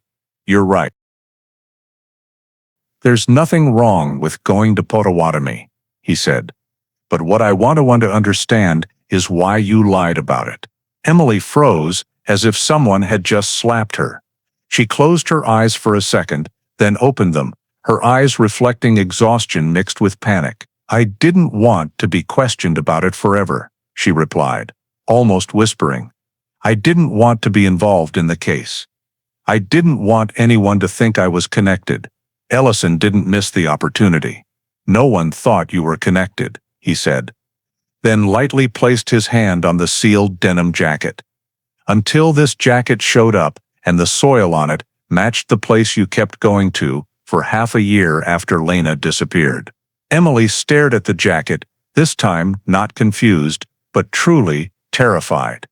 In her eyes was something she could no longer hide, not overt guilt, but the fear of being seen through. Ellison let the silence hang between them for a long while, then said the line he later noted in his investigation journal as the first breaking point: "Emily, snow can cover tracks, but snow can't cover the truth." Emily's lips pressed together, a small but tense movement. Then she uttered a sentence that made Ellison immediately look up, his whole body alert with professional instinct. "The snow covered everything. No one knows what happened that night." The words escaped too quickly, like an unintended confession she couldn't stop. And as soon as they echoed in the interrogation room, Emily paled, realizing she had just said something a normal witness couldn't know without reason. Ellison didn't react, didn't threaten, didn't press. He just looked at her, his gaze sharp as a blade, then quickly noted in his book after she left the room: "Statement indicates knowledge of scene conditions not disclosed publicly. Relevance high." The second interview ended, leaving behind a haunting sentence like the creak of an old hinge finally opening after 12 years of silence. That very moment convinced Ellison he couldn't delay any longer. The next day, he submitted the full recordings, interview transcripts, soil match analyses, Emily's movement history around Potawatomi, the mineral match between the soil in Lena's denim jacket cuff and the soil under Emily's car in 2002, along with reports highlighting consistent inconsistencies in her statements over more than a decade. The DA reviewed the file for 3 straight days, scrutinizing the validity of each piece of evidence and cross-referencing with statutes on obstruction and evidence tampering. In Wisconsin in 2014, a person could be charged with obstruction for intentionally providing false statements, withholding relevant information, or misdirecting an investigation. And evidence tampering could apply when a subject moved, hid, or destroyed any potential evidence related to a criminal investigation, even when the crime itself was not yet identified. To the DA, Emily met both criteria. First, she lied about her frequency of visits to Potawatomi Park, about her yoga class attendance, about her whereabouts at certain times, and had major timeline contradictions in the final minutes before Lena's disappearance. Second, and more importantly, Lena's denim jacket appearing in a house in Appleton, over 190 kilometers by road, while Emily had moved to Appleton in 2006, created a coincidence too large to ignore. There was no direct evidence she hid the jacket, but her slip about snow covering everything demonstrated knowledge of the scene that the DA stated did not come from any public information source. Moreover, that statement came right after Ellison presented the soil match, meaning Emily understood what the snow covered, when and how. The DA approved the arrest warrant on the evening of May 25, 2014, with 2 main charges: obstruction of an investigation and tampering with physical evidence. These were not murder charges, not violence-related charges. These were starter charges, when there wasn't yet enough basis to escalate. What they needed now was to lawfully detain Emily to prevent her from destroying information or leaving the area. On the morning of May 26, Ellison drove to Appleton to coordinate with local police to execute the warrant. Emily was at the high school where she worked part-time as a teacher, standing in the teacher's lounge, making coffee as usual. When 2 uniformed officers entered, she turned around, surprise clearly showing. But when Ellison appeared behind them, holding the warrant, her eyes froze, not from shock, but from realizing every escape route was gone. "Emily Hartford," one officer read aloud, "you are under arrest, pursuant to a warrant from Door County Court for obstruction and evidence tampering." Emily stepped back, still holding the hot coffee mug. "I didn't do anything," she said, but her voice trembled more than ever before. When the handcuffs clicked onto her wrists, the coffee mug fell to the floor, splashing into a long brown streak. But Emily didn't react. The other teachers in the lounge froze. No one spoke. No one dared ask. The woman, once seen as a friendly, dedicated teacher, was now being led through the school hallway flanked by two officers, her face pale as if stepping out of a nightmare she had tried to hide for 12 years. Ellison followed last, feeling a heavy, cold sensation. This wasn't a moment of triumph, but only the first door opening to what he knew would be far more complicated. In the note he wrote right after placing Emily in the patrol car, there was just one sentence.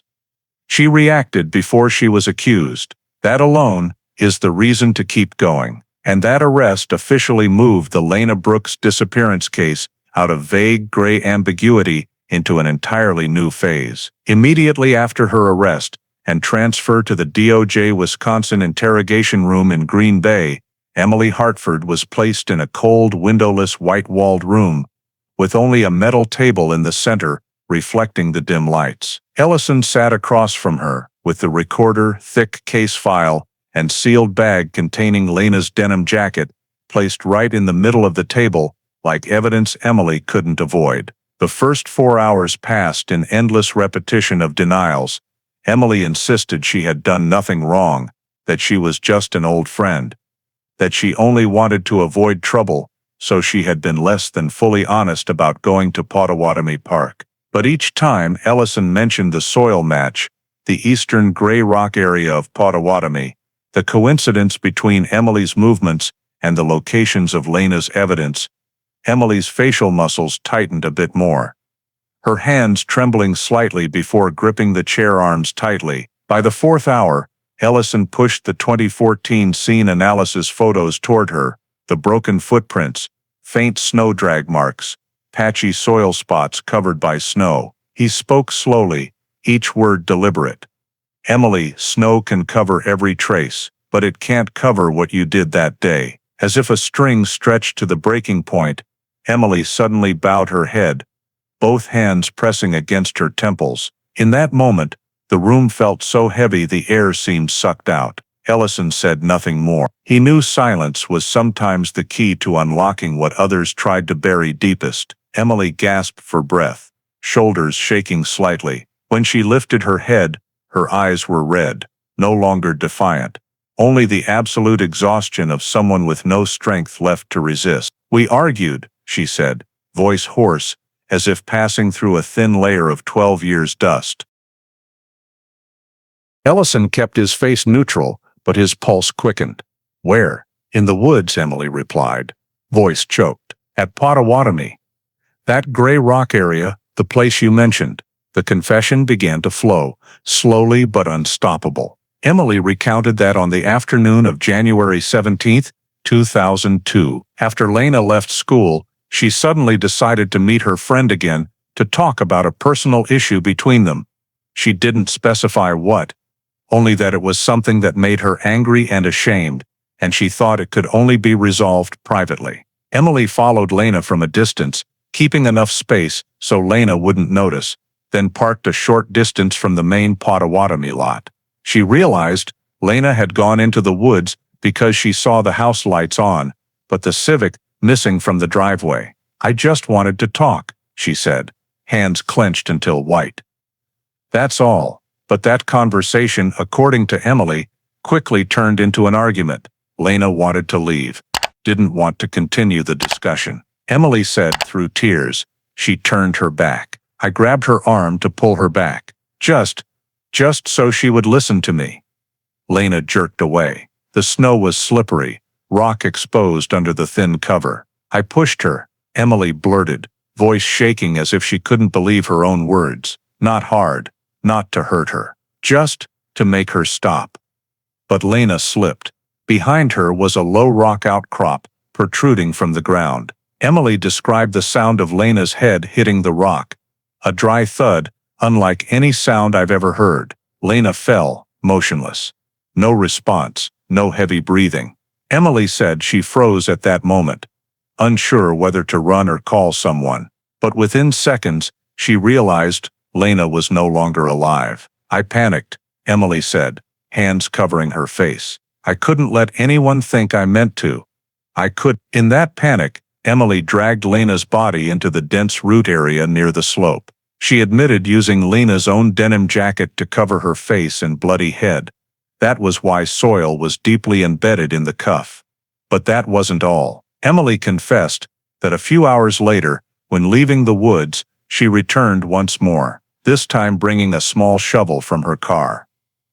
I couldn't bury deep, she said, voice breaking. The ground was hard, thick ice. I just piled snow and leaves on top. Ellison asked for the location. Emily closed her eyes, trying to visualize each step she had tried to forget for 12 years. Near the eastern gray rock area, she said, where there's a large leaning red pine, to the left, 2 identical boulders, and then she provided a more specific location, a description detailed enough, consistent enough with the soil match, enough to point to one clear direction. When the final confession fell into the room, Emily collapsed her head onto the table, drained of all strength. Ellison turned off the recorder, a bitter feeling rising like a cold wind. Not because he hadn't suspected this, but because finally, beneath 12 years of silence, the truth had been revealed by the very mouth of the person who had kept it all that time. In the internal report, Ellison wrote only one line: confession obtained, cause of death, accidental by suspect's account, concealment intentional. And immediately afterward, the search team was deployed. The morning after Emily provided the burial location, the special DOJ Wisconsin excavation team and Door County Sheriff's deputies immediately headed to Potawatomi State Park, equipped with GPS, a 2001 topographic map, and a sketch of the eastern gray rock area that Emily had described in her confession. The weather was cool, with patches of lingering spring snow thinly scattered under the pine trees, but the ground was soft enough to dig without needing to break the surface. Ellison led the group, walking straight to the spot Emily had described. A leaning red pine trunk with 2 identical boulders to the right, and standing in that forested area, he recognized the chilling accuracy of her statement. The 2 boulders were indeed parallel, like 2 arrowheads pointing down the slope. While the red pine trunk leaned sharply eastward, its roots partially exposed after the 2002 blizzard season. This area had been searched by teams in the early days of the disappearance, but at that time, thick ice and deep snow had covered the ground, burying even the smallest changes under a blanket of white. Now, Ellison ordered a 3-meter radius around the pine trunk to be cordoned off, and digging began following strict forensic protocol, removing the layer of decayed leaves, scraping away small roots, and excavating in thin layers to avoid disturbing any remains below. The technician's first shovel struck the damp, soft earth with a dull thud. Within minutes they uncovered an abnormally compacted layer of pale gray soil with an uneven structure, as if it had been disturbed years earlier and then sealed over by weather. When that layer was turned over, a faint but distinct organic odor escaped, not the normal scent of forest soil, but the characteristic smell of long-term decomposition. Ellison immediately signaled to slow down and switched to forensic trowels to avoid damaging any evidence. On just the 3rd pass of the metal trowel, a fragment of rotted fabric appeared, the color no longer intact, but the fine cotton weave told Ellison they had reached clothing. Then, at a depth of about 35–40 centimeters, the excavation team saw slender bone fragments in a curled position, the torso tilted to the left, exactly where a body hastily buried under roots and soil could have lain for years. The leg bones, pelvis, and arm bones appeared first, while the skull lay close beneath the pine roots, just as Emily had described, head striking the rock. As the forensic team gently removed the final layer of soil, the skull became clear, showing a fracture running from the temple to the occipital region, a crack matching the blunt impact injury mechanism Emily had confessed to. Ellison stood motionless, eyes fixed on the freshly opened earth, not out of surprise, but because the absolute silence of the forest made that moment heavier than the weight of 12 years. To the right of the leg bones, they found a shoe, though faded and with cracked rubber. Its shape was still recognizable as a women's thin rubber-soled type that Lena often wore to teach. The toe curved slightly to the right, and the sole still bore a very faint herringbone pattern with a curve in the center. When the forensics unit compared it to the partial footprint recovered from enhanced 2002 photos, they found a near-perfect match between the shoe's edge curve and the width of the snow impression from that time. The interrupted footprint that Ellison had once thought was a natural depression was now confirmed as Lena's own, left as she walked before falling. The other shoe was found deeper, about half a meter away, lying flat on the soil surface, possibly kicked off as her body was dragged or moved, consistent with the tear marks on the denim jacket and Emily's description of pulling the body into the roots. The remains, though only a skeleton, lay exactly in the depression Emily had described, and the decomposition pattern showed minimal animal scavenging, likely because it was buried under thick roots and ice through many winters. As the forensic team set up a tent, fully documenting the scene, Ellison stepped back a few paces. Before him was no longer the vague blank of an unsolved missing person case, but the true endpoint of Lena Brooks's journey on the blizzard night of January 17, 2002. 12 years, hundreds of search hours, dozens of nothing found reports, and one desperate confession had led them to the spot where the body had lain all that time, beneath the leaning red pine and two eerily matching boulders. Ellison simply noted a short line in the scene log, "Body recovered, consistent with suspect's confession." And that was the moment the missing person case officially became a homicide.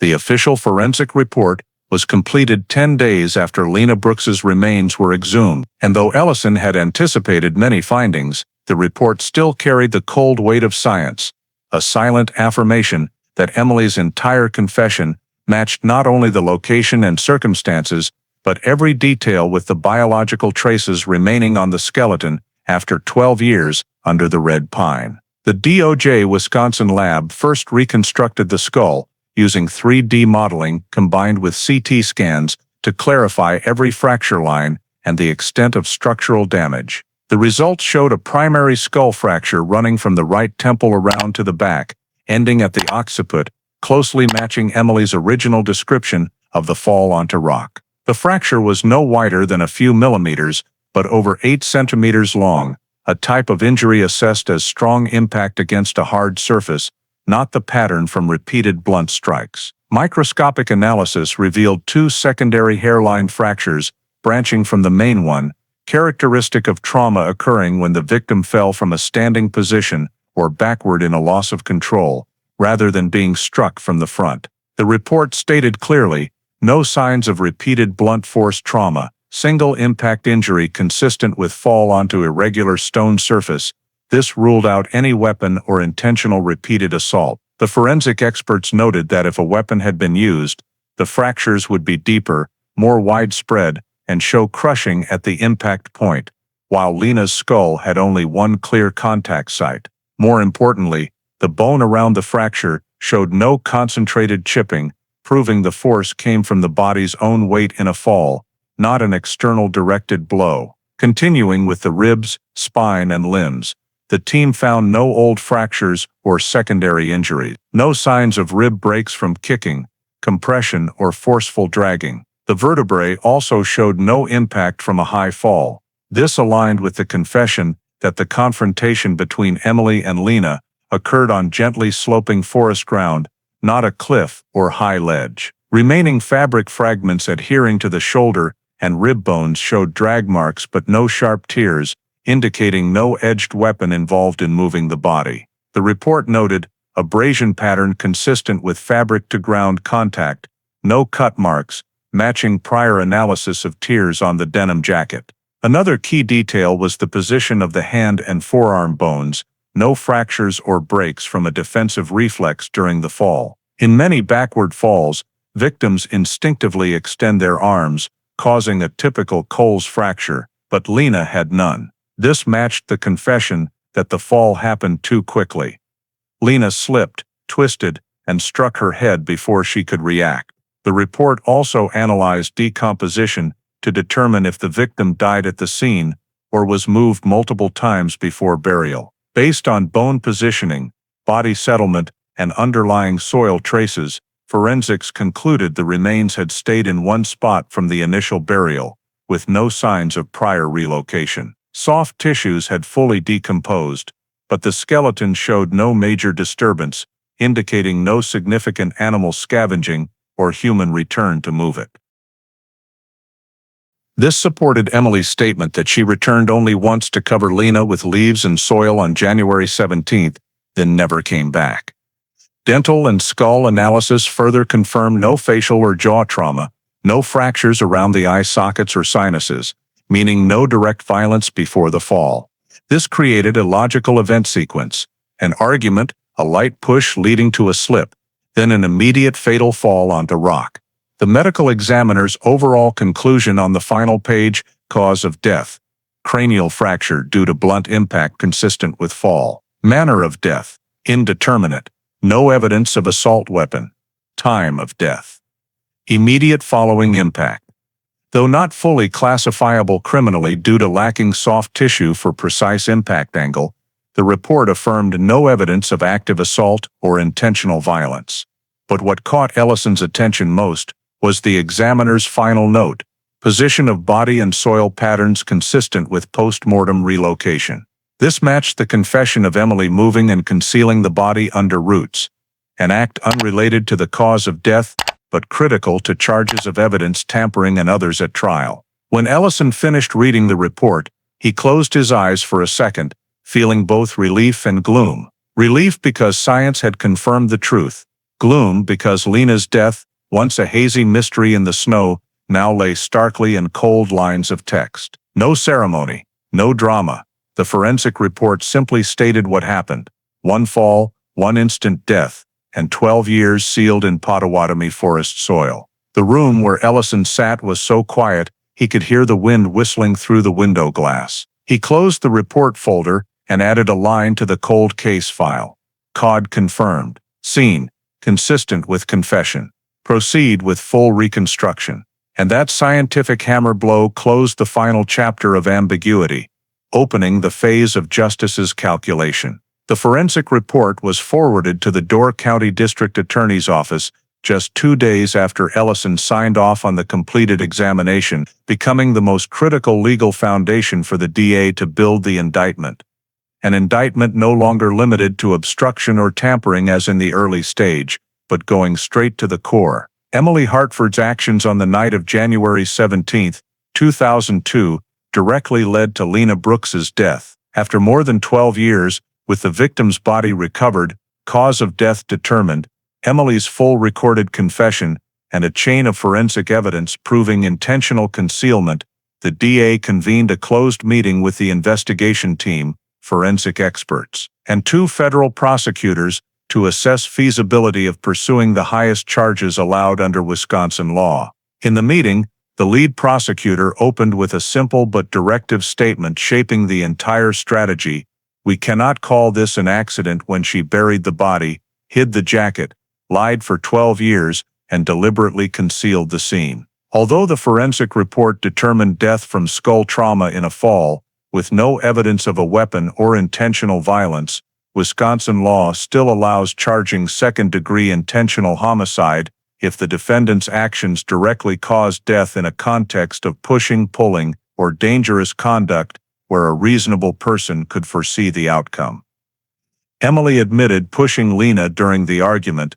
The push was not hard by her account, but still intentional physical contact, combined with the rough rocky forest surface she was fully aware of, the intent to cause bodily harm element was deemed sufficient by the DA for second-degree murder under state law. The second key evidence for the DA was hiding a corpse, an independent charge regardless of whether death was intentional or accidental. Emily admitted returning to the scene with a shovel, moving Lena's body, covering it with snow and leaves, then leaving and telling no one. The forensic report confirmed the body remained in place for 12 years, proving concealment occurred. This was a charge no defense attorney could refute. Blocked by Emily's own confession. Finally, the DA strengthened the framework with tampering with physical evidence. Lena's denim jacket found in a woodpile over 190 kilometers away was irrefutable proof. Emily removed evidence from the scene, intentionally placing it elsewhere to mislead the investigation. No need to prove she personally hid it. The jacket's appearance in Appleton, where Emily moved shortly after the disappearance, plus her confession of using it to cover Lena's head while moving the body, was enough for maximum tampering charges. This trio, second-degree intentional homicide, hiding a corpse and tampering with evidence, formed a tight indictment structure the DA believed could withstand any courtroom challenge. Each charge varied in severity, but together they painted a complete legal picture. Lena's death was not a pure accident but the result of intentional conduct, leading to fatality, followed by multiple acts to evade responsibility. The meeting lasted nearly 4 hours, and with all evidence laid out, soil matches, drag direction tears on the denim, interrupted footprint matching the victim's shoe, full confession excavation site, Emily's Potawatomi movement records, the DA had no hesitation.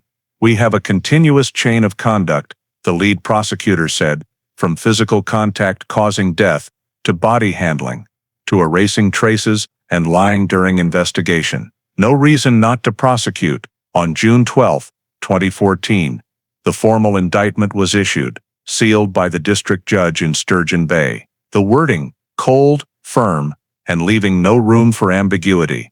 The state of Wisconsin hereby charges Emily Hartford with Count 1, second-degree intentional homicide, Count 2, hiding a corpse, Count 3, tampering with physical evidence.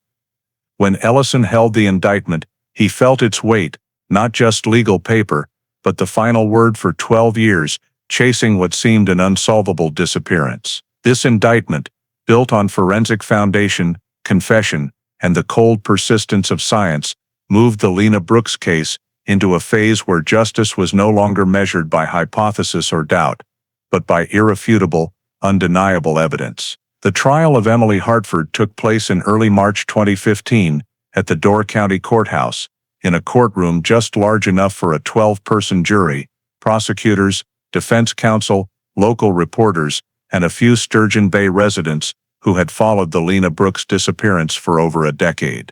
The atmosphere on opening day was both solemn and tense, as if everyone knew they were witnessing the closure of a 13-year mystery, and a trial where science played a larger role than any witness testimony. Lead prosecutor Walter Harlan opened with a lengthy presentation, following chronological order, not to tell an emotional story, but to build unbroken forensic logic from 2002 to 2014. He presented each piece like a complex puzzle solved with tools police in 2002 could not have. "This case was buried by snow," Harlan began.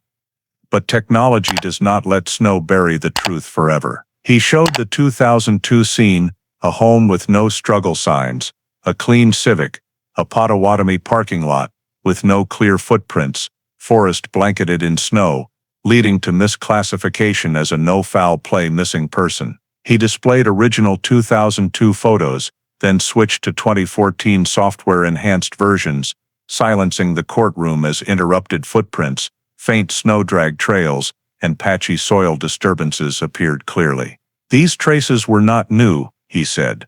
"They were there from the start. But in 2002, technology could not see them."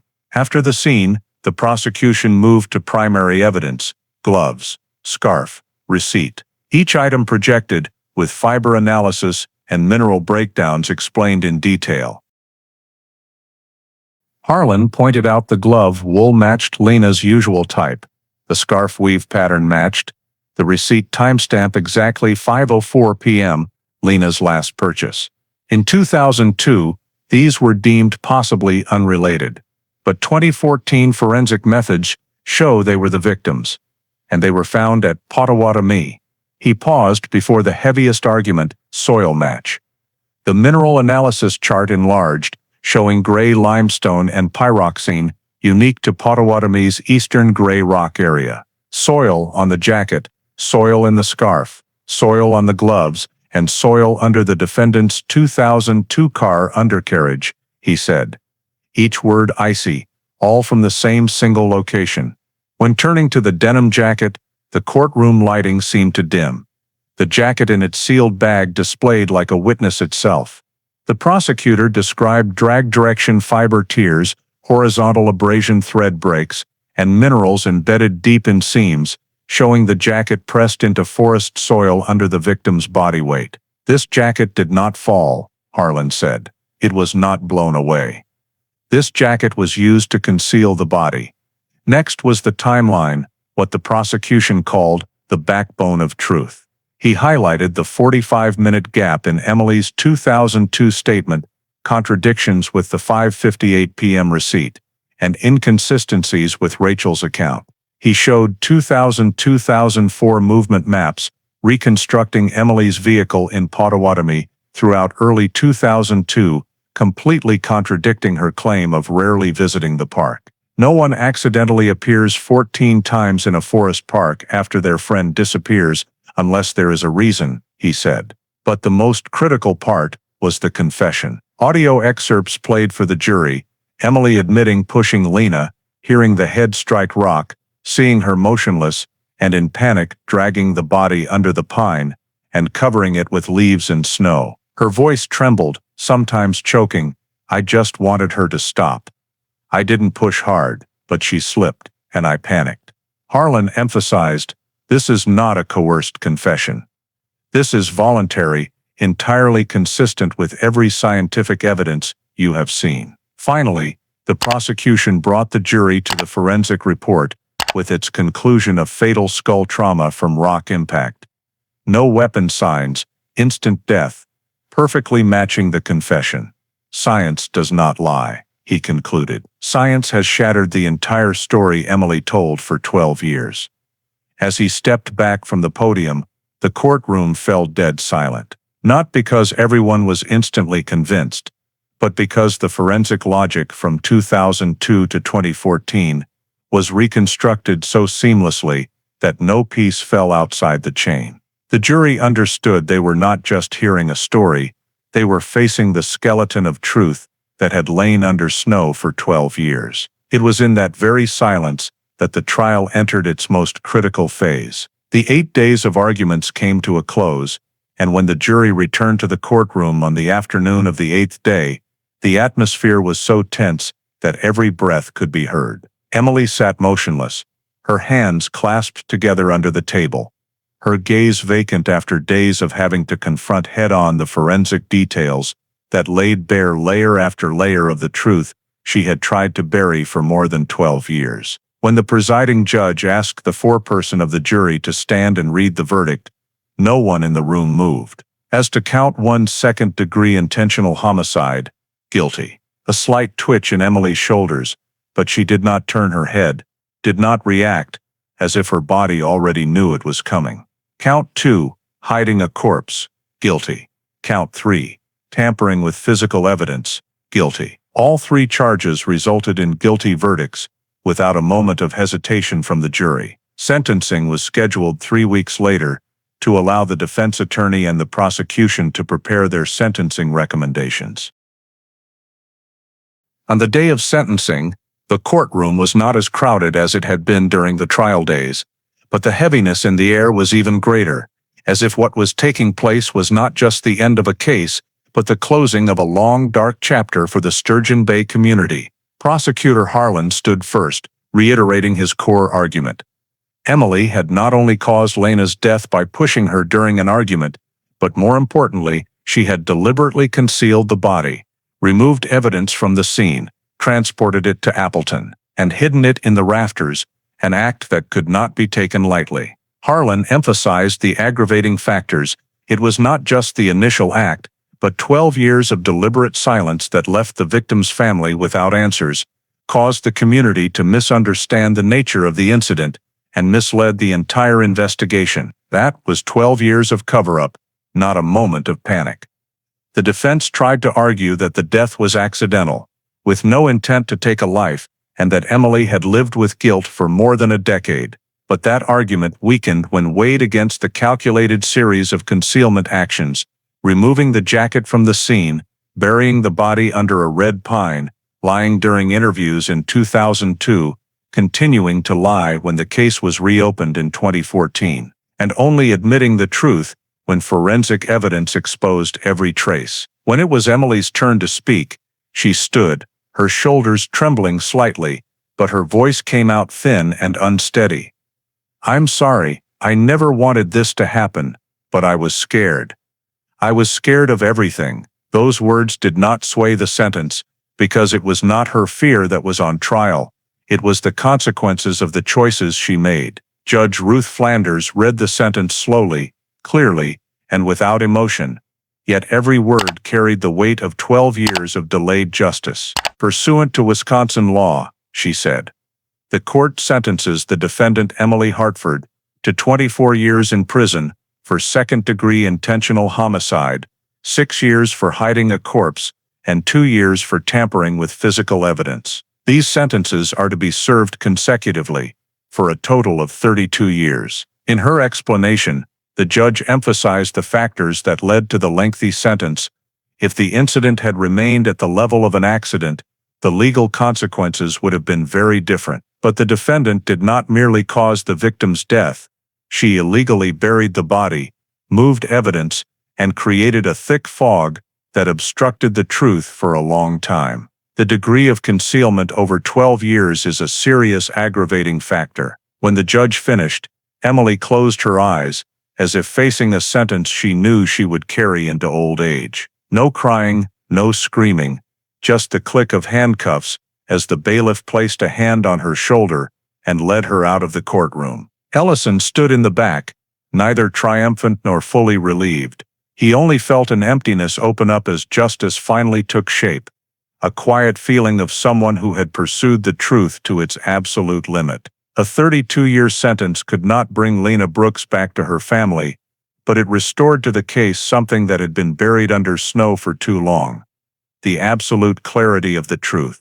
In the final month of 2015, with all legal proceedings completed, and Emily Hartford transferred to the Taycheedah Correctional Institution, Detective Mark Ellison sat back in his small office at the Door County Sheriff's Department to write the final report. The investigative summary that closed the Lena Brooks case, a file that had been left unresolved for more than 12 years, buried under snow, and ultimately revived by the very mistakes of the past and the power of modern forensics. He began the summary by confronting head-on the errors of 2002, not to criticize, but to acknowledge the reality of an era when technology and investigative procedures could not keep up with the complexity of the case. In 2002, heavy snow erased all footprints, all sled tracks, all disturbed patches of ground. The town's cameras were inoperable. Large areas of Potawatomi State Park were inaccessible due to ice and poor visibility. The investigation team found no body, no blood, no signs of a struggle, and Lena's Civic was intact, to the point that everything suggested a missing person case rather than a crime. Ellison admitted that if they had had the 2014 image analysis technology, with its ability to recover broken footprints, faint sled tracks, and speckled soil patches, the direction of the investigation might have shifted from the very beginning. The biggest mistake, he wrote, was not overlooking evidence, but lacking the tools to see it. Next, he devoted nearly a third of the report to analyzing the forensic value of soil, something usually considered secondary, but in this case, it became the key that unlocked a door frozen for 12 years. Soil composition connected everything: soil on the denim jacket, soil on the gloves and scarf, soil in the scene photos, soil under Emily's car, and soil from the Gray Rock area in eastern Potawatomi. All of it carried the distinctive mineral signature of dolomitic limestone and pyroxene, creating a unique forensic signature. The soil itself, Ellison wrote, told the story that people had tried to hide. Tears in the jacket indicated the direction of dragging. Soil particles deep in the seams confirmed the victim had been pressed against the ground. Soil in the pockets showed direct contact with the forest floor. No testimony could replace the language of soil, the language of material that does not lie and endures despite time. The third part of the summary evaluated the effectiveness of the 2014 Cold Case Review Program, which Ellison called the case's second light. Without that program, the 2002 scene photos would never have been enhanced with contrast algorithms. Evidence would never have been retested for fibers and minerals with new technology. The receipt would have remained an unreadable piece of paper, and most importantly, the inconsistencies in Emily's statements would never have been cross-checked against her 2000-2004 movement records. The Cold Case Review also forced the case out of missing person status and into the realm of criminal investigation when the denim evidence was found in Appleton. Ellison wrote, "It was not forensics or interview techniques that solved the case. It was the second look, free from the pressure of the moment and unconstrained by initial assumptions." He concluded that cold case reviews should become a mandatory part of Wisconsin's justice system, not just as a tool for solving cases, but as a way to repair past gaps. In the final section of the summary, Ellison formally recommended closing the file, all investigative leads exhausted, body recovered, cause and manner established, perpetrator identified and convicted. Case fully adjudicated. He signed his name, the pen stroke slow but firm, then placed the file into its final hard cover, like a ritual ending a journey he sometimes could not believe he had completed. Before leaving the room, Ellison paused for a second to look out the window. The season's first snow was starting to fall, small and cold flakes, just like the night in January 2002 when Lena disappeared. But this time, he knew the snow was hiding nothing anymore. The Lena Brooks file was closed not in silence, but in the absolute clarity of justice, something the case had lacked more than anything else for 12 years.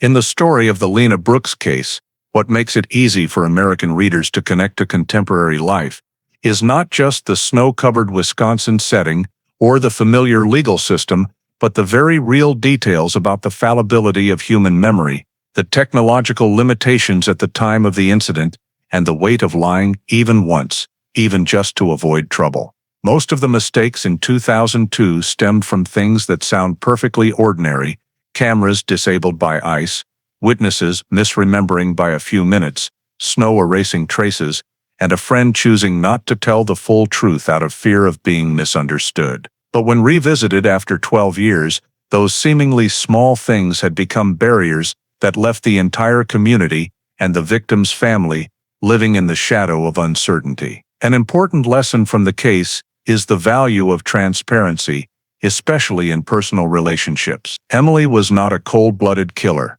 Lena's death came from a push in a moment of anger. But it was Emily's concealment, hiding the denim jacket in the rafters, lying about going to Potawatomi Park, and letting the snow cover everything, that turned an accident into a destructive secret. This reflects today's reality in the United States, where small communities like those in Wisconsin often rely on mutual trust and on people taking responsibility for their own truth. A second lesson comes from the cold case review effort. Later technology does not just serve investigation. It reminds us that the truth always finds a way to endure, in soil, in fibers, in details people thought were forgotten. That is much like modern life. Data, digital traces, and physical evidence all have their own voice, forcing us to live more honestly than ever. And finally, the story reminds us that prolonged silence never protects anyone. It only delays justice and pushes others' pain into darkness. In a society that values individual accountability, like the United States, perhaps the greatest lesson from Lena Brooks is this: sometimes telling the truth right away does not just save others, it saves us from a life eroded by fear. Thank you for following to the end of the story. If you'd like to join more journeys in search of truth like the Lena Brooks case, please hit subscribe so you don't miss the next episodes. See you in the next video, where we'll continue exploring the hidden corners of justice and secrets thought to be buried deep in the past.